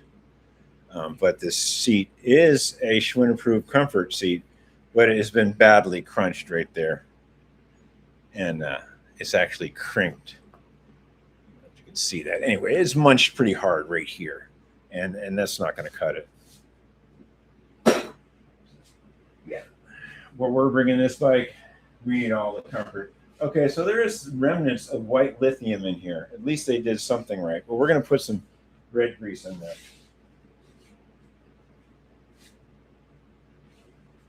We're just going to make sure. Okay, and while we're at it, let's just make sure this beautiful Schwinn clamp nut also has a little red grease, and actually work the bolt in. Make sure that grease is worked in before you put the pressure on it. Nice S-bolt. That's in really good shape. There were some things on this bike I just couldn't pass up, you know. I knew I wasn't going to part it out. When I first saw it, I thought to myself, wow, the bars are missing. It has plastic pedals. Look at the video. You can see it. You can see everything that was wrong with it. And in my mind, I was like, I have Schwinn pedals. I have a back fender for that bike. You know, I have the correct seat. I can find a front fender. You know, it was all happening in microcosms of seconds in my brain. You know, it happened in about, 15 milliseconds. I already knew I was going to try to get the bike, and I was going to put fenders on it and make it right again. We already knew that.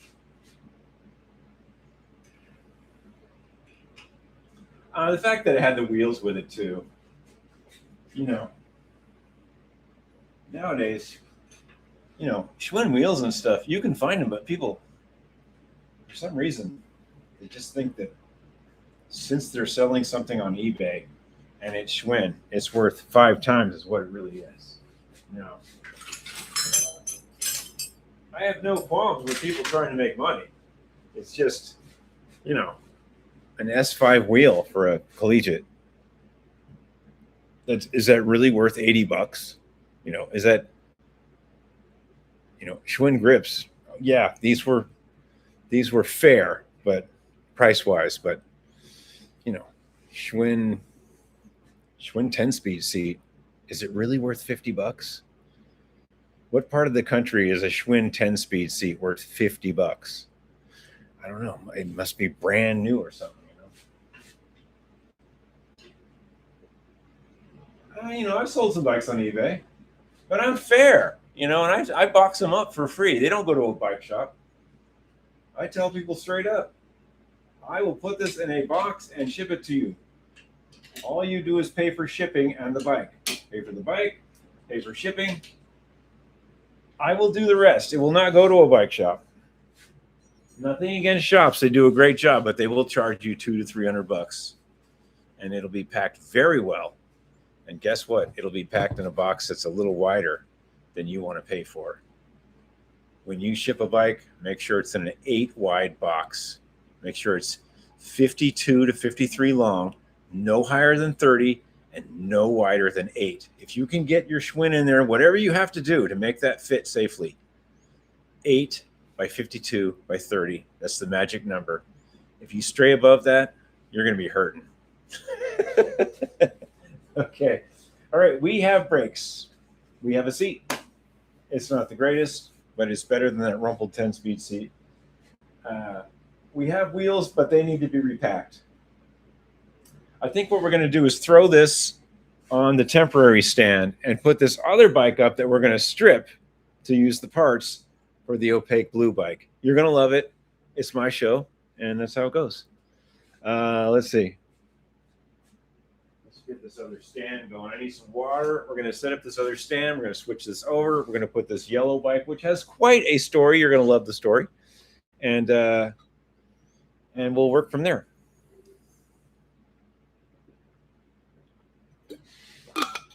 All right. Who's talking about what? John Elliott. I'll watch whatever you're working on. Cool. Next week's going to be Hello Kitty backpacks.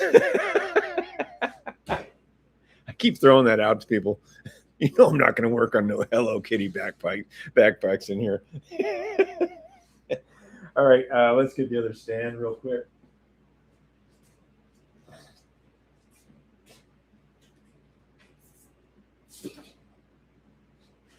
Man, this is crazy. It's like a quadruple show tonight. I don't know where I got all this energy. I'm cleaning up dog poo all morning.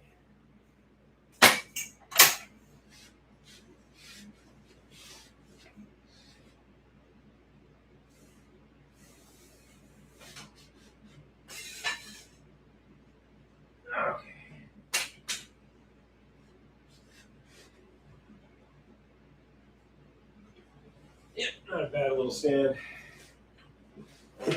It's getting kind of tight in here, but we're going to make it work. Put this over here for a sec. And we're going to switch this over, and then we're going to take this yellow bike I was talking about, which has its own special story. Woo! All right. Yeah, that's as far as we can go on this tonight. We did really good. We got the wheel locks ready. We got the new old stock grips on. We got the Schwinn seat. We got both fenders. It's looking pretty fly, I must say. It's a tall bike, which is good. That means I'm going to keep it.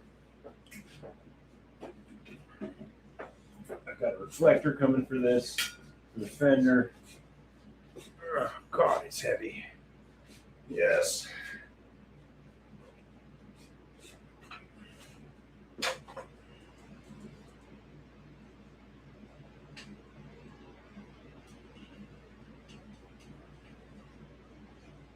Okay, good. Yeah, not a bad little stand, actually.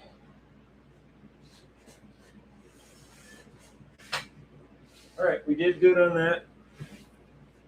Let's take a gander real quick. That's not bad. A little chipping on the emblem on the water slide decal. The graphics on the chain guard are excellent.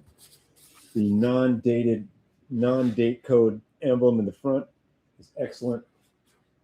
These grips look pretty dang good, if I must say. I will find a red and white seat. I don't know where, but we will. Yeah, you know, it's looking pretty good. That is a rear fender from a Breeze in the parts area. I could use some more cleaning down in here on that brake. I have a reflector coming for it. My little machined pieces here aren't too bad. I might replace those. I will find a red and white seat, I promise you. And everything needs to be repacked. The cranks need to be repacked, and both wheels need to be repacked. So that's where we're on at. And I don't think there's going to be a vote next week. I might come up with some kind of vote, but I don't think there's going to be a big vote like this one, because there's so many loose ends in the running pile right now, and I have to kind of finish them up.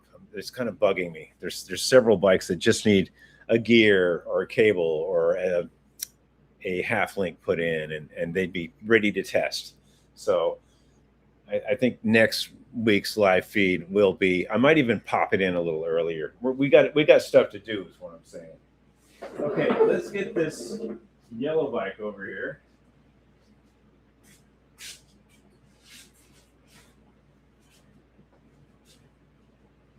And this one has a very funny story to it, actually. Well, it's kind of tragic in a way. Let me get it up on the stand and then we'll talk about it.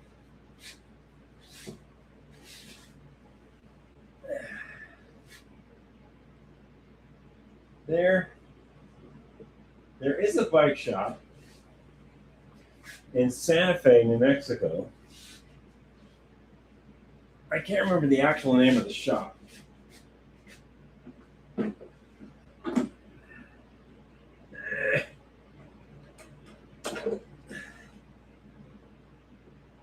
But nice guy.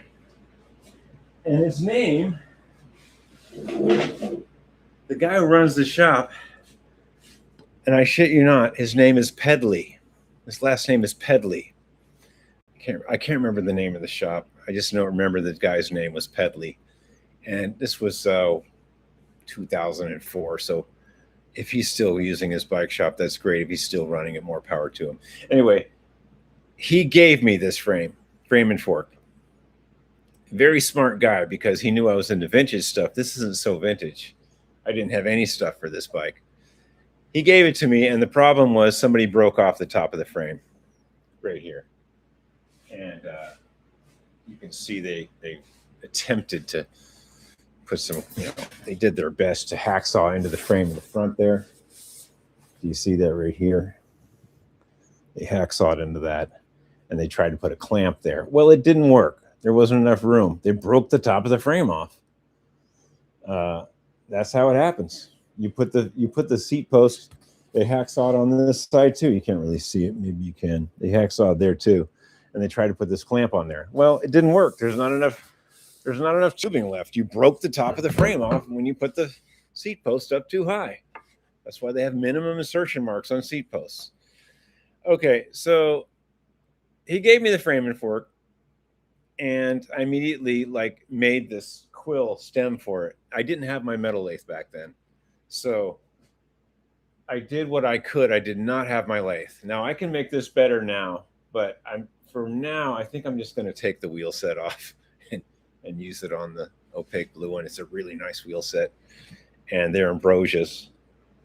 And I think I'm going to take the pads as well. These are Campy shifters, actually. And I don't know what year this is. I think it's a 95. It's an aluminum frame. It says Schwinn Chicago on it, but I don't know. I'm not sure about that. It's an aluminum frame, aluminum fork. And these are really cheap headsets and a really cheap crankset. And I did buy a Dior derailleur from him. He was smart. He sold me a bunch of stuff with it later, I don't know where I got that. Anyway, nice brakes. They're Weinmann's. A nice set of side pulls. I'm probably going to steal these pads as well, or I might leave them on. I don't think those are going to help us where we're going. But these pads might. And this little plastic cap, we're going to steal that. And yeah, I'm going to leave the yellow cables on. I think I'm just going to leave it all alone and throw it up in the attic and just use the wheel set. Now, these tires are a little bit too thin for what we're doing, and we'll change them out later. But right for just now, we're just going to throw it on. We're going to huck it on and switch it over to the blue bike and just see if the pads are going to work. So we need the wheels and we need these front pads. If that, I'm not sure. If we need them, we'll take them off later. Let's just take the wheels off. And why did I have to throw it up on the stand to take the wheels off? Oh, the freewheel's gummy. Oh, wow. Yeah, the freewheel's really gummy. Oh, there we go. Woo!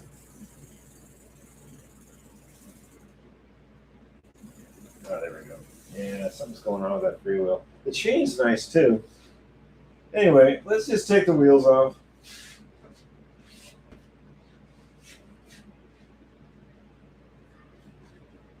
And these are kind of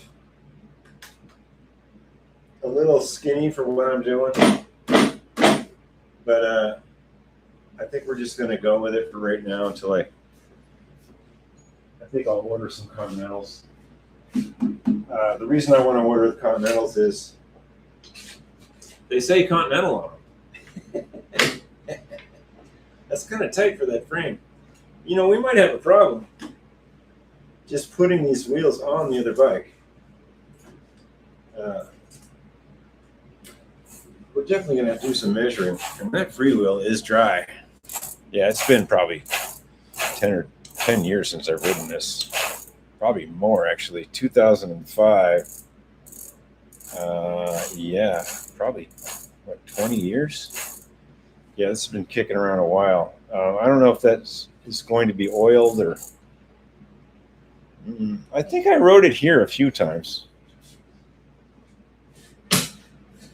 All right, before we go any further, let's get a measurement across here and just kind of get an idea. I see I have some spacers here I put on here on this side, and it is quick release. If we're lucky, we'll be able to use this. If it's too wide, we might just have to throw it back on the bike and use a different back wheel.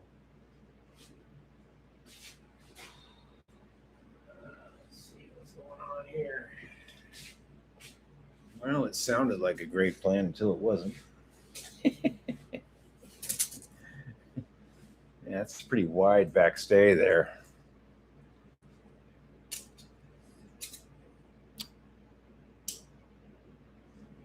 Looks like 5.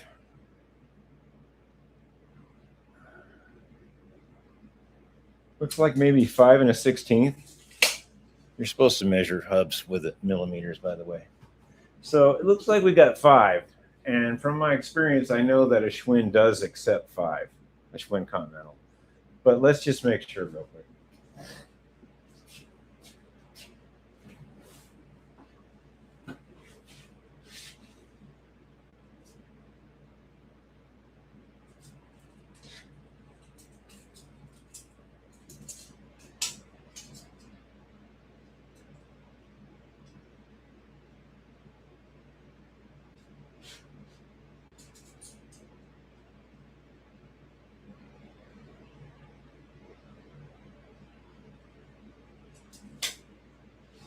It's gonna be close. It's like 4 3/4, 4 7/8. Yeah, I think I've done this before. I think there's a little bit of spreading involved, just a tiny bit. I think we're gonna be okay. So let's take this front wheel off. We'll kick this to the side for later storage in the attic until I figure out how to machine this quill. I did make this work, but it wasn't the best. It's a quill stem. You tighten it up with this bolt here. I machined this whole. It was before I had the metal lathe, so you know, it's not. I can make it better now. I have a metal lathe, so I can make it better. So let's just take this front wheel off and kick this to the side. And I think with some oiling of that freewheel or something special,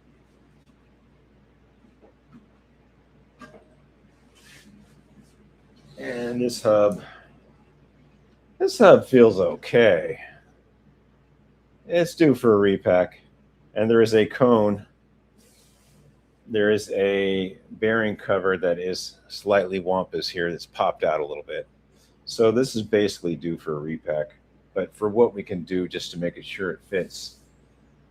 And we're not going to run 23s on this. We're going to get some bigger Continentals that are a little bit bigger. Okay. Let's kick this off to the side. We're done with this for now.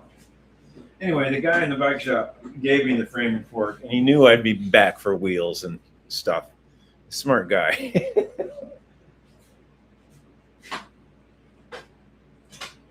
And no great loss. I mean, the frame needs to be welded, actually. Someone needs to weld the top of that. I mean, yes, I can make the quill work, but yeah, is the frame compromised? Slightly. Yeah, I mean, someone broke the top of that off, so, and then they hacksawed into it. I don't know how that worked with a clamp, but maybe they were okay. Okay, let's pop this blue one up.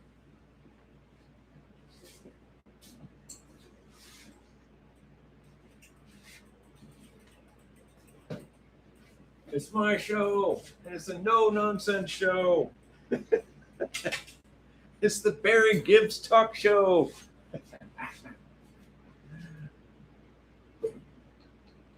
All right, this is a 73 November of 73 Continental. Very heavy, annoyingly heavy.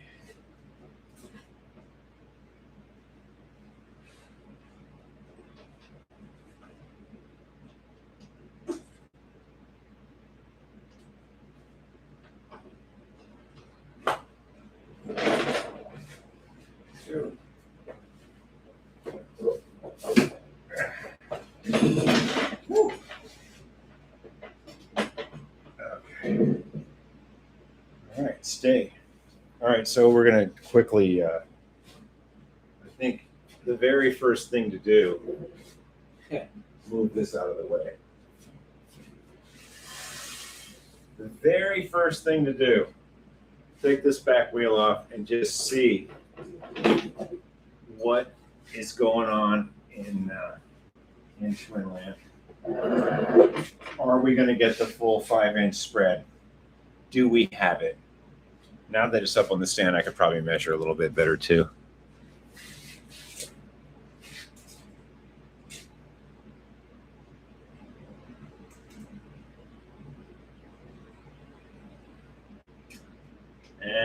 It's 4 7/8. Definitely 4 7/8. Now, I don't know if I spread this to get this in already, if this is a 5-inch hub. Let's take it out and go from there. What do we go? It's quick release, of course. Hey, maybe this freewheel is better and we can use this one. Oh, yeah. This freewheel is nice. Huh. I think we're going to change freewheels for sure. But let's just pop it in for a second. And there's no brake pads to worry about up there.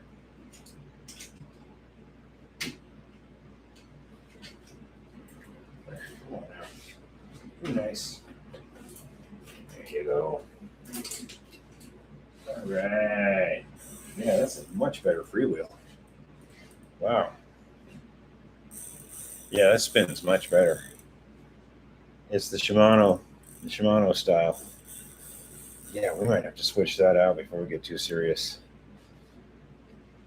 All right, let's see what we got here. This one looks a little wide. Wow, listen to that. Why am I even putting that on the bike? I want to see if the rim fits.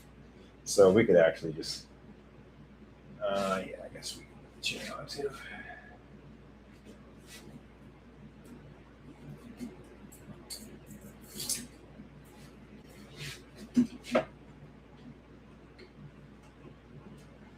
Oh yeah, I think with some spreading. With some gentle persuasion, we can make this work.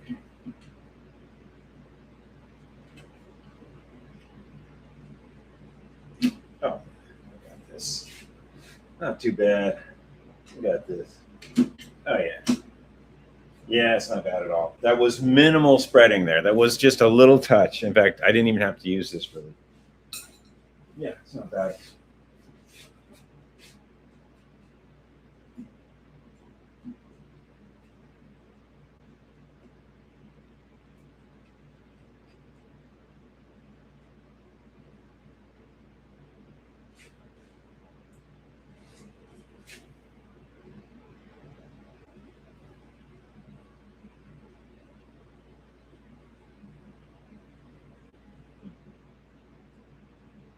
Well, one thing for sure, this quick release is not working that great. Huh. We might have to try the other quick release out of that one. Yeah, this one's not working very well. Well, we can get the idea though. We're not gonna go off on it though.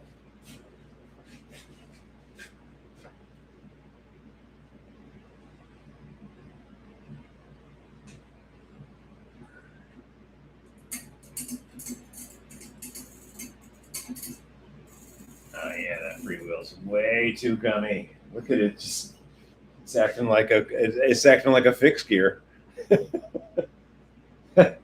Yeah, that freewheel's toast. But we can get the idea.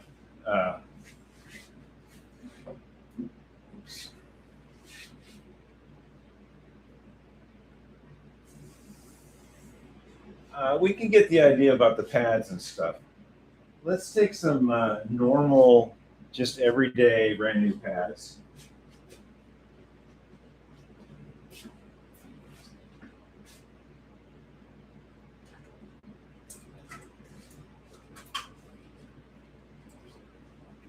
I got some brand new cheapies right here.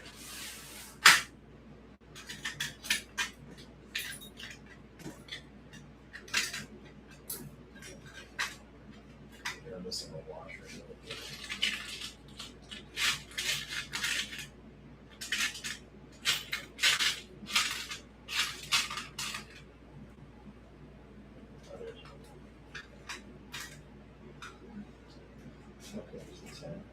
We're doing all right.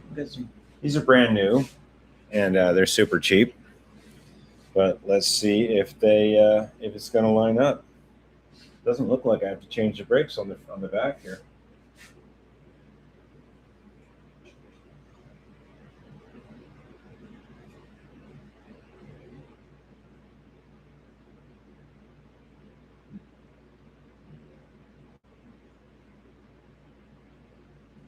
Yeah, these pads may not be very good. The rim is really straight, and these pads are made for a rim that has a slight bevel. They're okay for a test, but we're gonna have to switch them out to those ones I wanted on the front of the other bike. Yeah, they're okay for now for a test.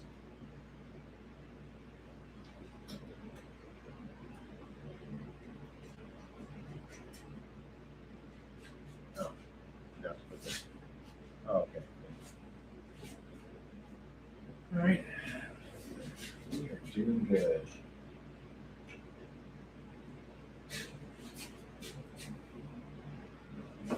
Yeah, I do believe that for this back brake anyway, we are acceptable. I'm not going to go hog wild on any tightening right now. I just want to see how this is reacting to the 700C wheel.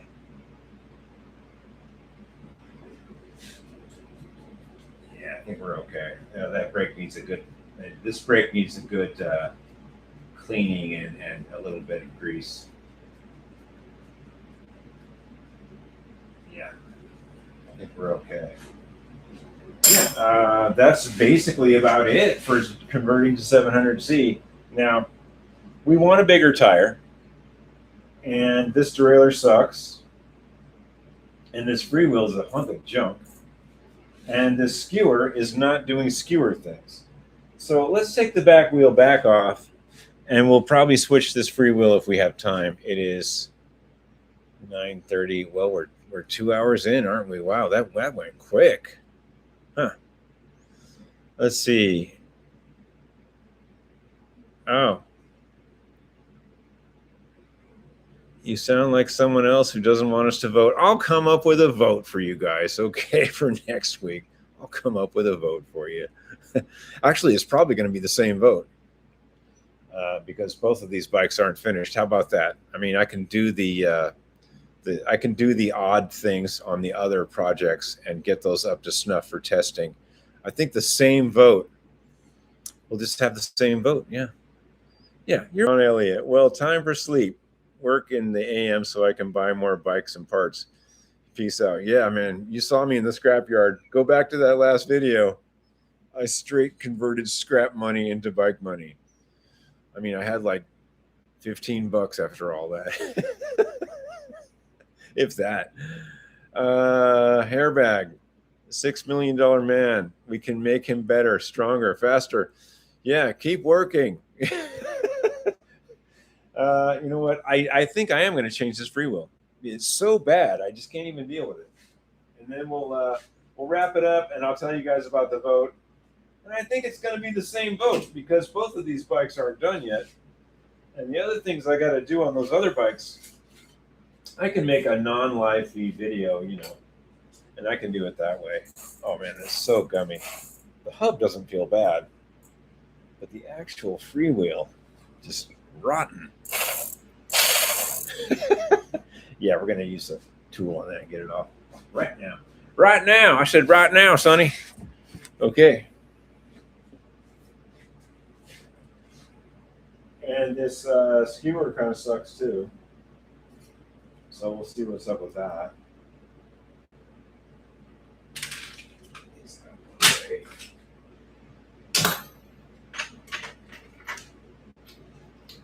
Look at that. First one I grabbed. Okay, so if I'm the $6 million man, I should be able to get this off without going over to the vise. All right? We can make them stronger, better, faster.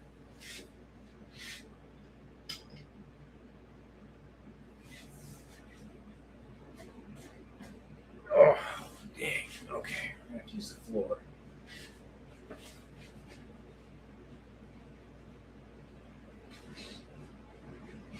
Oh, dang. I think I'm only the $5.5 million man. We're going over to the vise, folks. Sorry. I'm only the $4.9 million man. Okay, where's the vise? Okay, we're going over here.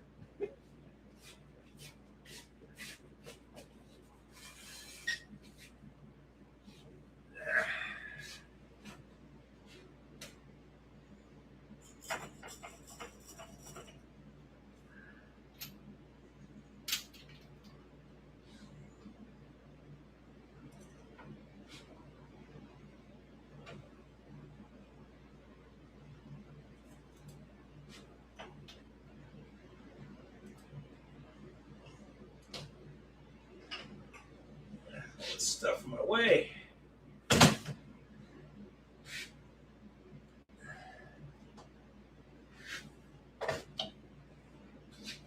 Okay, you guys ready?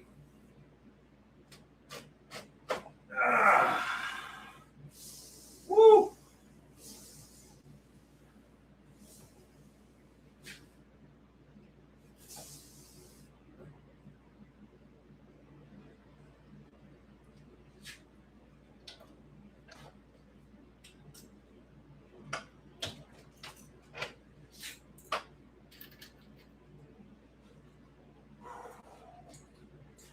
That would be a great time to convert this to one-speed freewheel.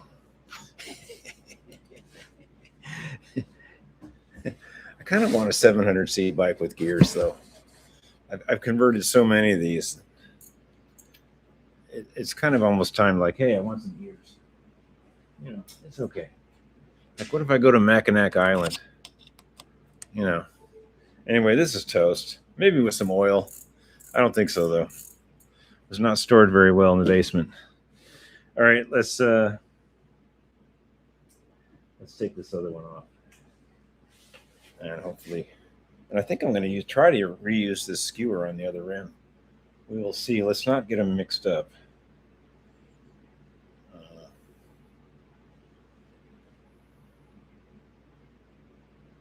I've seen if that said can't be on it or something. It does not say can't be on it. All right, let's kick this to the side and let's put it down on the actual put it down on the wood part of the stand here. That way I know it's for that rim. And let's see if this is the same. And that freewheel's good. Oh, no, that's not the same. It appears to be the small Shimano. Let's get the small Shimano.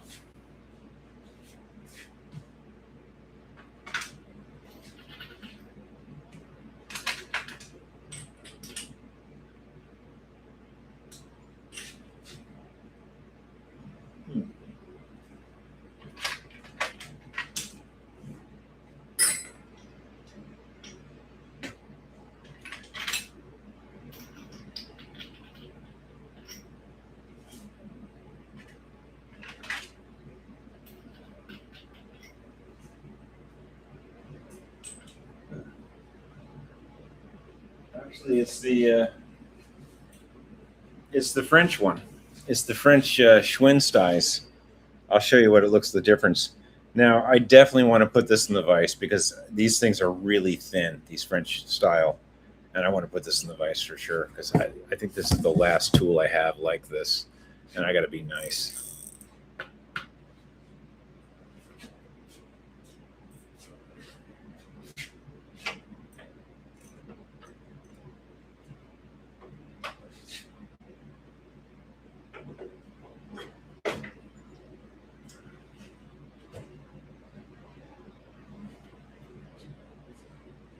Having issues already. You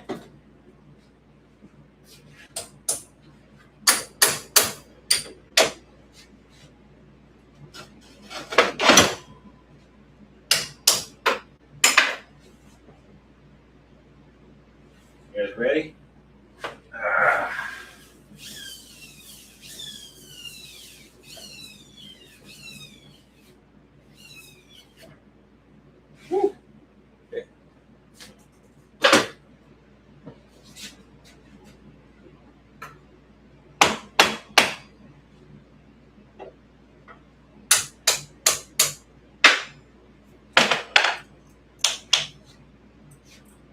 And of course, we had to pound this in there, so it's not coming out very well.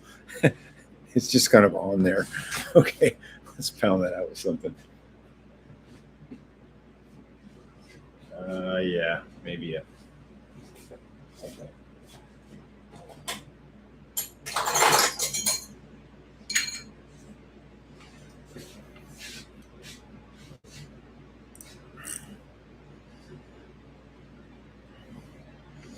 It's coming. I don't really want to smack on it too hard. Yeah, I might have to. I don't want to smack on the tool too hard. I don't want to smack on the bearings of the freewheel too hard. So I'm just gonna. There we go. Okay. And we'll show you the difference between the French one and the Shimano. Oh yeah, this is nice. Yeah, I'd run that all day.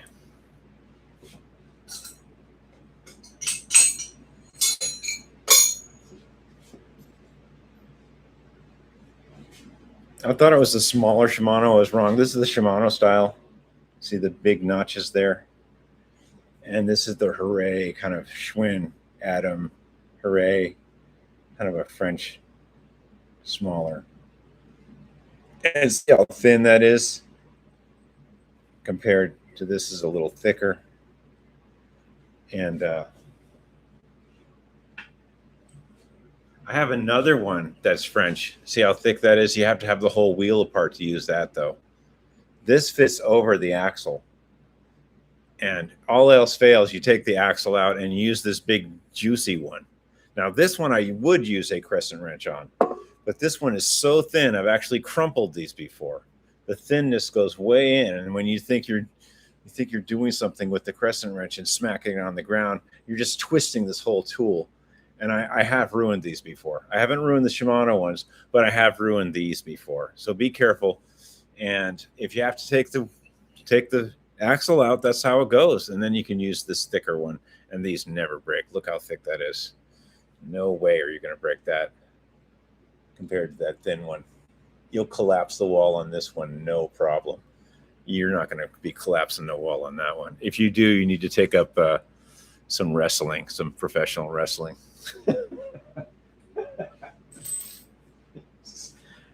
go sign up for some cage fights or something. Yeah. Okay, so what were we doing? Yeah, we're switching the free wheel out. Now, should we put a free wheel protector on this? Probably, but I don't think it's really necessary.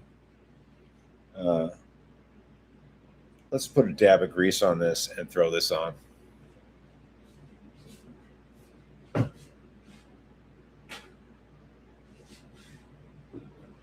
And I'm not going to put any oil in this free wheel. It feels pretty good. This is kind of a recent. This is way more recent than what was on the yellow bike. And this hub feels pretty good. I'm just going to let that ride. The hub feels good. All right, so on we go. We're not going to chain whip it. We don't have to. The first time you ride the bike, it'll spin. But also, the first time you ride the bike, you won't go anywhere and this will spin. And then that throws your adjustment off on the derailleur a little bit.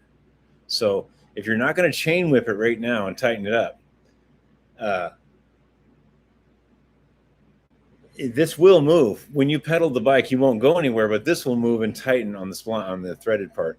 So be prepared to slightly adjust your derailleur, especially in the high gear, because this is going to go in when you don't use a chain whip.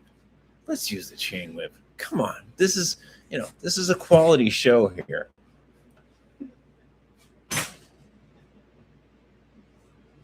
Come on now. Get the chain whip, dude.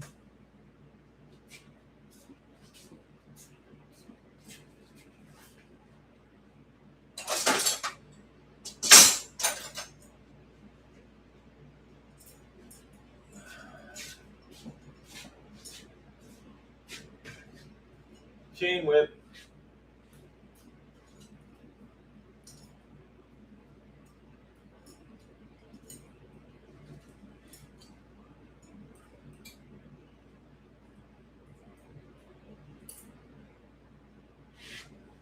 Okay, ready? We're going to pretend we're pedaling. Wow, it didn't move very much. Okay, that's good. We tried. All right, let's check the straightness on this Ambrosia made in Italy rim. Oh yeah, there's nothing wrong with that. There's nothing wrong with that. Now that we have this good freewheel on here, let's see if this skewer that I took off the other rim is going to be better inside this. I don't know if this is Schwinn approved or not. It's some kind of... I can't read what this says.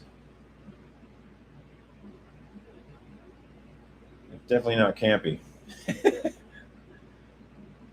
Okay, it's good to have some light grease on this, and there's already some on there.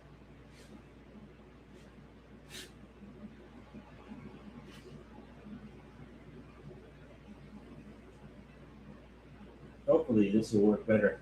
That other skewer was just not doing skewer things. I'm not sure if it's the spacing in the... Because that other frame was thicker, and this one's thinner. So maybe it just wasn't catching right. Not sure what was going on. We'll find out though. See, these are Ambrosia 19s. Nice wheel. I don't know what year these are or anything. I just know that they were in good shape, and they are 700C. We'll see what we can do. We'll 700C what we can do. Okay,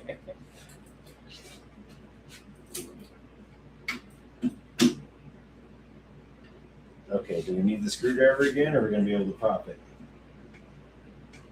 Yeah, we're going to have to get the screwdriver again.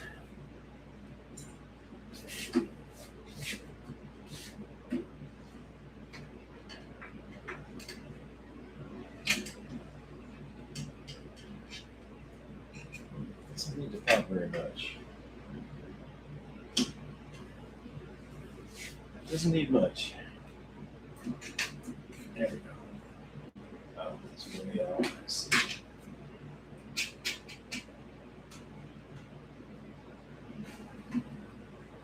We're working it. There we go. There we go. I think this skewer is going to be much better.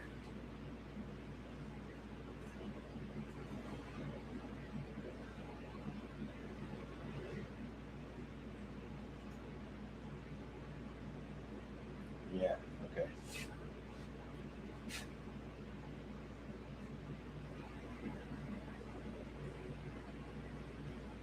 Yeah, this is acceptable.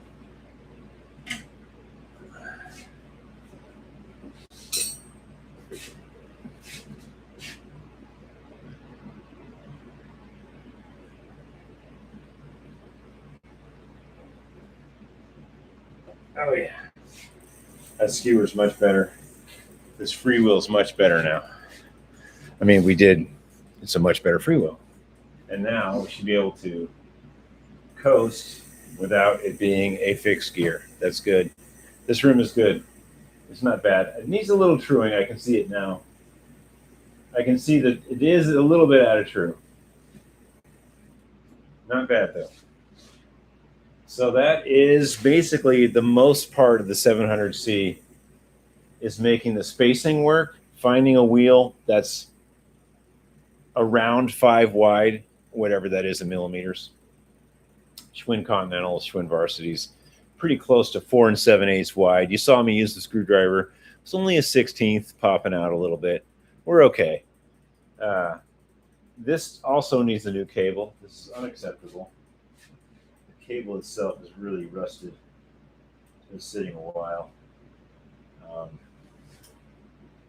I guess we should try the front one at this point and make sure that the front brake is going to be okay as well.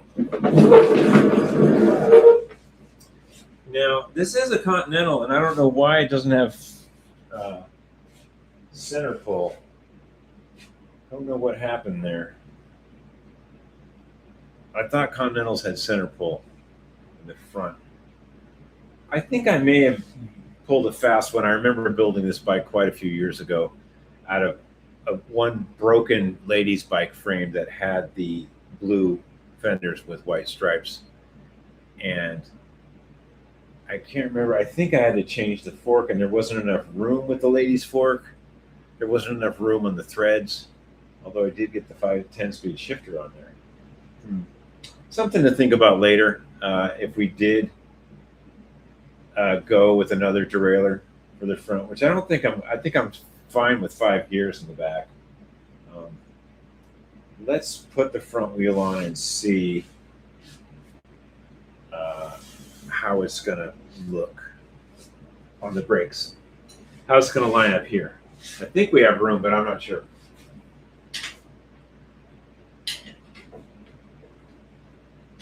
And the problem with this one was it was a decent running bike, but every time I rode it, I heard this little tink, tink, tink sound, especially in the front wheel.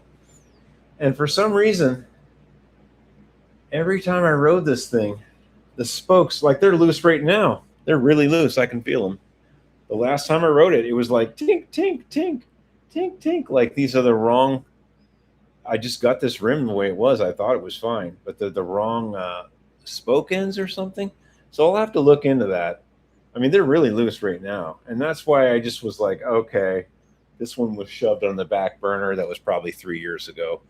But I remember building it and being really excited about finding the smashed ladies frame with the fenders and getting the white walls and making it all nice. But then after a few rides, it was just like falling apart. Tink, tink, tink, tink. So we will revisit that. And boy, does that need a repacking. Oh, dear. We will revisit that. Because, those are some nice alloy rims. Ooh, concave. No, they're not convex. But I think those are Weinmans. Let's see what these are. No, they're RW. Huh. I thought they're kind of a Weinman look-alike. Anyway, I'd really like these alloy rims to be runnable again. I think I might try to invest the time into figuring out why these spoke nipples are smacking out and it being silly. All right, let's get this wheel on here. And this wheel feels pretty good. I don't think I'm going to repack this one either.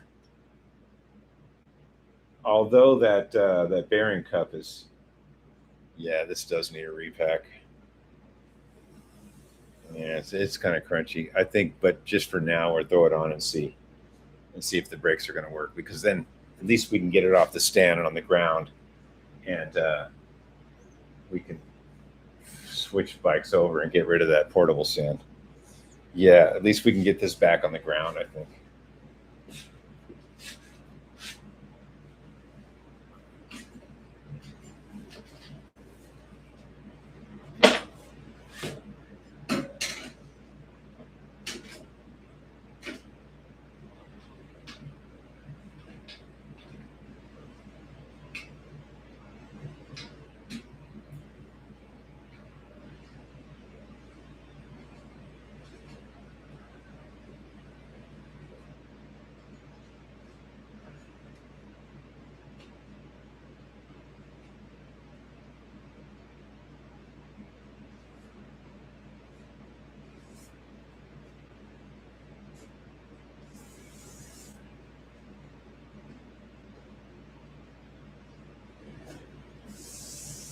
Okay, let's go grab a cheap set of something.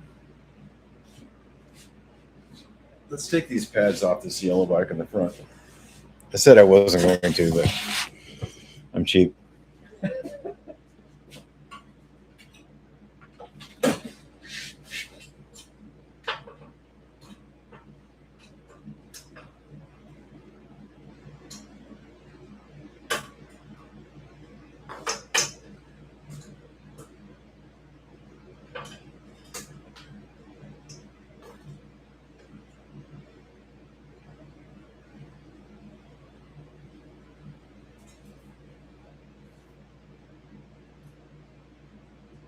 Wow, these are kind of overkill.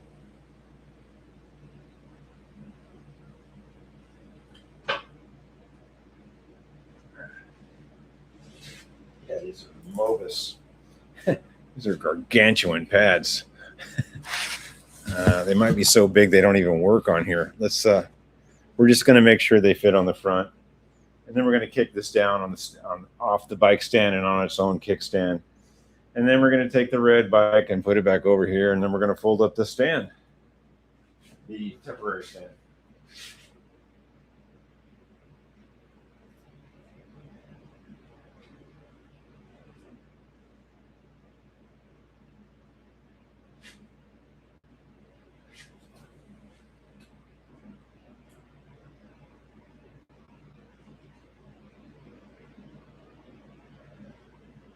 Oh yeah, plenty of room. Yeah, we got lucky. It seems like the side pulls are a little more forgiving for the 700C conversion. The center pulls in the back, I don't know. There's no really rhyme or reason there. I've had issues with both of them, but it seems like the front brake almost always works, and the back is the one that's close. Okay, we're not going to put the whammy on this right now. We're just seeing if the brakes are going to work with this wheel. And with some adjustment of the cable, that other rim was way so wide. That other rim was way wider than this. So with some adjustment of the cable, we'll be fine. Yeah, we got to cinch that cable up. And this front hub needs to be repacked. I can feel it, especially when it's on the bike now, and I can spin it and I can put my hand on the bars. I can feel something's not right down there. I can hear it and feel it. It's not right. So that's as far as we're going to go on this tonight. I don't think this is going to be a 10-speed. I'm going to leave it 5. Definitely needs a better seat. In fact, when we get a better seat for the red bike, the red and white seat, we'll switch that one over because that is the correct seat for this. Okay, so let's kick this down. It will work. We basically just converted it to 700C with used parts. There's not a problem here. We have all the gears. Yeah, this cable is really stiff. Like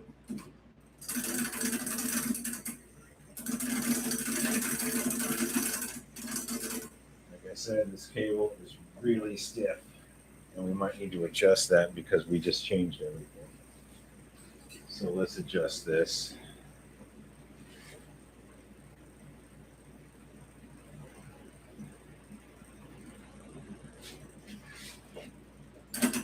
There.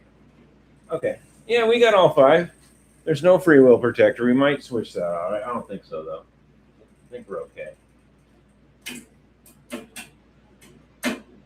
And the chain seems pretty good. I think I'll just leave the Schwinn derailleur on there. It seems like it's working. That needs a truing. That back hub doesn't really need to be repacked. It's fine. That freewheel's fine. This front hub needs to be repacked. And it needs, all the cables need to be cinched up. And I think this shift cable is pretty yucky. Something's going on there because it's really tight here, and it's not in here. It's in the housing. And I think I'll definitely get a cable pack and replace that shift cable on that as well. Okay, so that's about it for that one tonight anyway. Let's pop it off.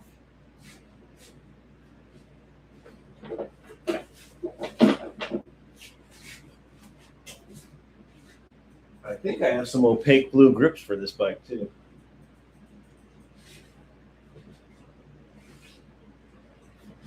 Oh yeah, now's the moment of truth. Will the kickstand work? It may not. Sometimes they don't, because you've changed. The wheels are now a little taller. Here we go. We're okay. Yeah, Continentals are pretty forgiving.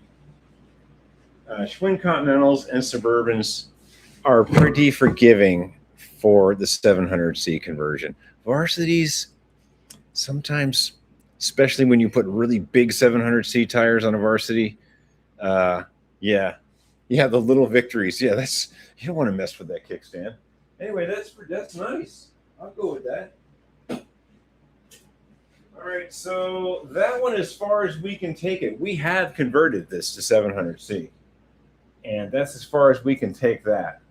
Let's take this Flamboyant 1974 red Flamboyant collegiate off, put it back on here, and put this folding stand away. It's a lot when you have a tiny shop. There are other things happening in this shop too. It's not just bikes. So yeah, that's something that happens a lot.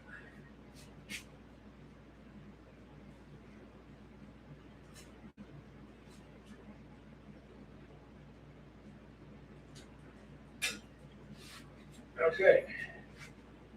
So next week, you guys got to vote. I can't do this double duty stuff again. I can only do one bike next week. You guys got to vote, okay? Yeah, I had to pull the extra weight for you guys because you didn't vote. We can't have a tie again. Thank you to the people that did vote, though. You know who you are. Okay, so we're going to fold this stand up.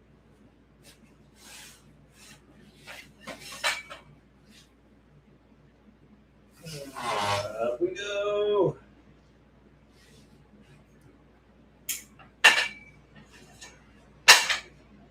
Just like that. Just like that. Goodbye. That's why we have 2 stands. Just for things like that. Okay, we now have another 700C conversion in the stable.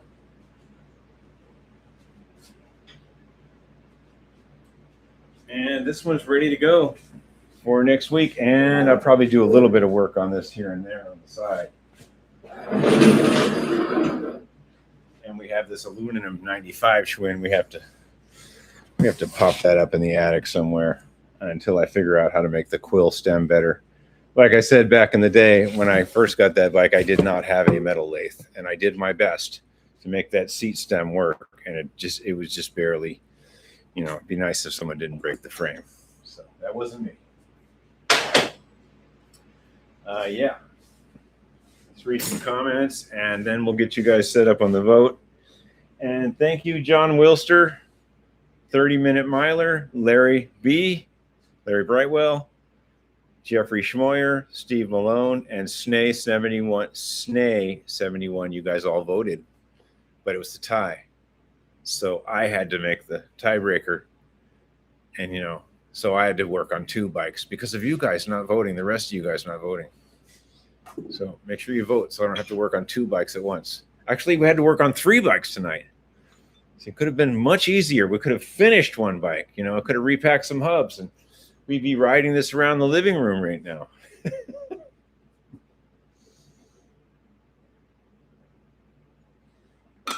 No, the living room live feeds. That only happens when wifey goes visiting. Then I have a in the house living room live feed. She knows about it. It's okay.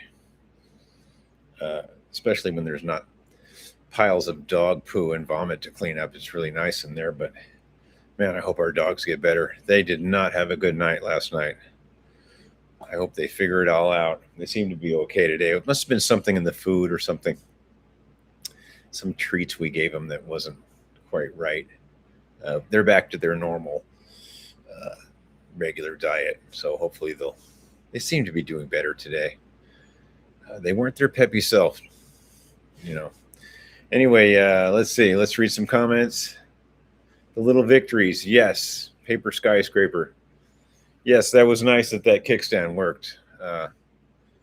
It's close because you're putting taller wheels on it. Let's see. What is it? No, it's actually smaller. Right, because 700C will not go on a 27-inch rim. Yeah. So you're putting smaller wheels on it, slightly smaller diameter. So I think, anyway, yeah. Depends on the size of the 700C, actually. That's what depends on. Let's see. Michael Love. Thanks, Faulkner. As always, you made my day. Lost a family member. We lost a family member today. Live life, my friend. Oh, I'm so sorry. I'm sorry about whoever passed away to the great beyond. I'm sorry about that. We thought we lost one of our dogs last night. We consider them part of the family. Yeah, man, hang in there. I'll just whatever I can say to help you feel better. Hang in there. Yeah, stay in your world of peace and happiness. And I think 90% of people's problems in this world today, if they just went out in their shop and did some creative work, it could be cleaning a toaster. It could be oiling an old door hinge. When you do something and it works, you feel great. When I flipped that kickstand down and that bike didn't need a new kickstand, whoo, man, that's just the little victories, makes you feel good. I don't know where I'm going to put all this junk now that I've taken apart and used the parts for. Maybe that'll be a little victory. I got to clean up. Yeah. Okay. So next week's vote, paper skyscraper, tinker, ride a bike, go for a walk. Yeah, man. Actually, doctors are now recommending, nature walks, 15-minute walk in the forest. They're actually like, no, forget all about that stuff. You just need to get out in nature and walk around. Box of goodies. Yeah. Well, edible goodies and bicycle goodies. Okay, let's do a tour of all the 700C Schwinns I've converted. Well, this isn't actually all of them. There's a few in the basement, too.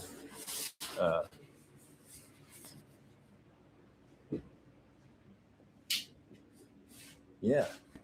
I don't know if that light's helping or not. Probably not. Is that light helping? Yeah, you guys can see. Yeah, there's the 73 we just worked on. There's like a 71 World Traveler made in Japan. There's the Varsity that we had powder coated. I still need to change a few things on this. It's almost done. And here's the last one we put 32 Cs on. We switched this over to a larger diameter, and that is also a Schwinn Continental. So there's 2 Continentals, 1 World Traveler, and 1 Varsity. And there's a few down in the basement that are also 700C. I tend to like to change the Schwinns over. The gears are just so clunky on some of the older Schwinns, unless you really dial them in and find some good parts and switch over a derailleur to something good. You'll find that if you're just running the stock Schwinn configuration, it's fine for around town, but you go out and you do some stuff like you shouldn't be doing with larger tires, and you're going to realize that quickly that the Schwinn gears that came with a Schwinn 10-speed in the 70s and 60s are okay, but they're not really gonna do it for you when you go do some rough stuff. Yeah. So anyway, next week I'll put it on the community feed. I'll have a different picture because these are both farther along. I'll tease people with a community picture. These are both farther along. And the vote will be the same vote, 74 collegiate or the opaque blue Continental 700C conversion. Now, these are both about neck and neck in parts that I have. We've finished the hurdle on getting parts for these. We're over that apex. It's just dialing in and repacking and cabling and maybe getting some better tires for the Continental, but that's easy. That's an easy one. And these tires are good on this bike, but the hubs need to be repacked and cable needs to be changed. And it's about an even heat right now about getting parts. They're both there now. They're 75, 80% there. So they both need another hour and more parts. And one of them could be a runner. So don't let me down this time. I'll put it on the community feed. You guys got to vote this time, man. Huffy test ride. Dude, I'm so busy. I had to make these rails for this stupid wine bar.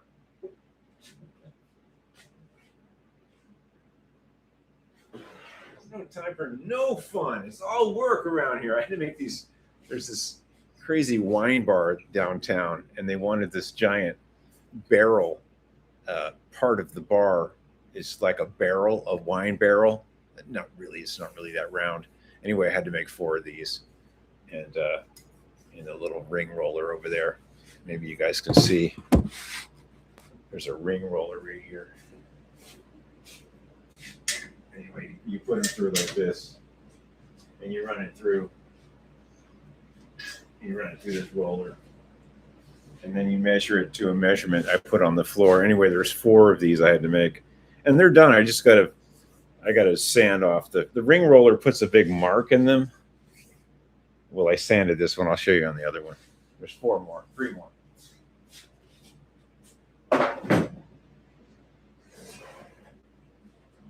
Yeah, the roller puts this big crazy mark in here. Well, it has to grip it somehow. And it puts this crazy mark right here along each edge. Well, along the edge that you purchase, that you roll it through. And I'm not really worried about the back edge. I don't really care about that. That's against the wood. But the front, before I paint this, I have to grind it with this flap disc, and it's almost there. They're almost done. There's another 20 minutes. I just got to clean these up. Anyway, I had to make 4 of these today and clean up dog poop. So I don't know about any test rides, but I want to make some test rides. These bikes are all dying for a test ride. The Varsity is really close for a test ride. The Huffy's done, and that World Traveler, the green one, needs a sprocket put on the back, and it's ready for a test ride. So there's like 5 or 10 minutes on some of the other bikes that aren't on the vote. But yeah, I've been busy. Anyway, these are going in Monday. I'm glad they're done. It was a lot of work.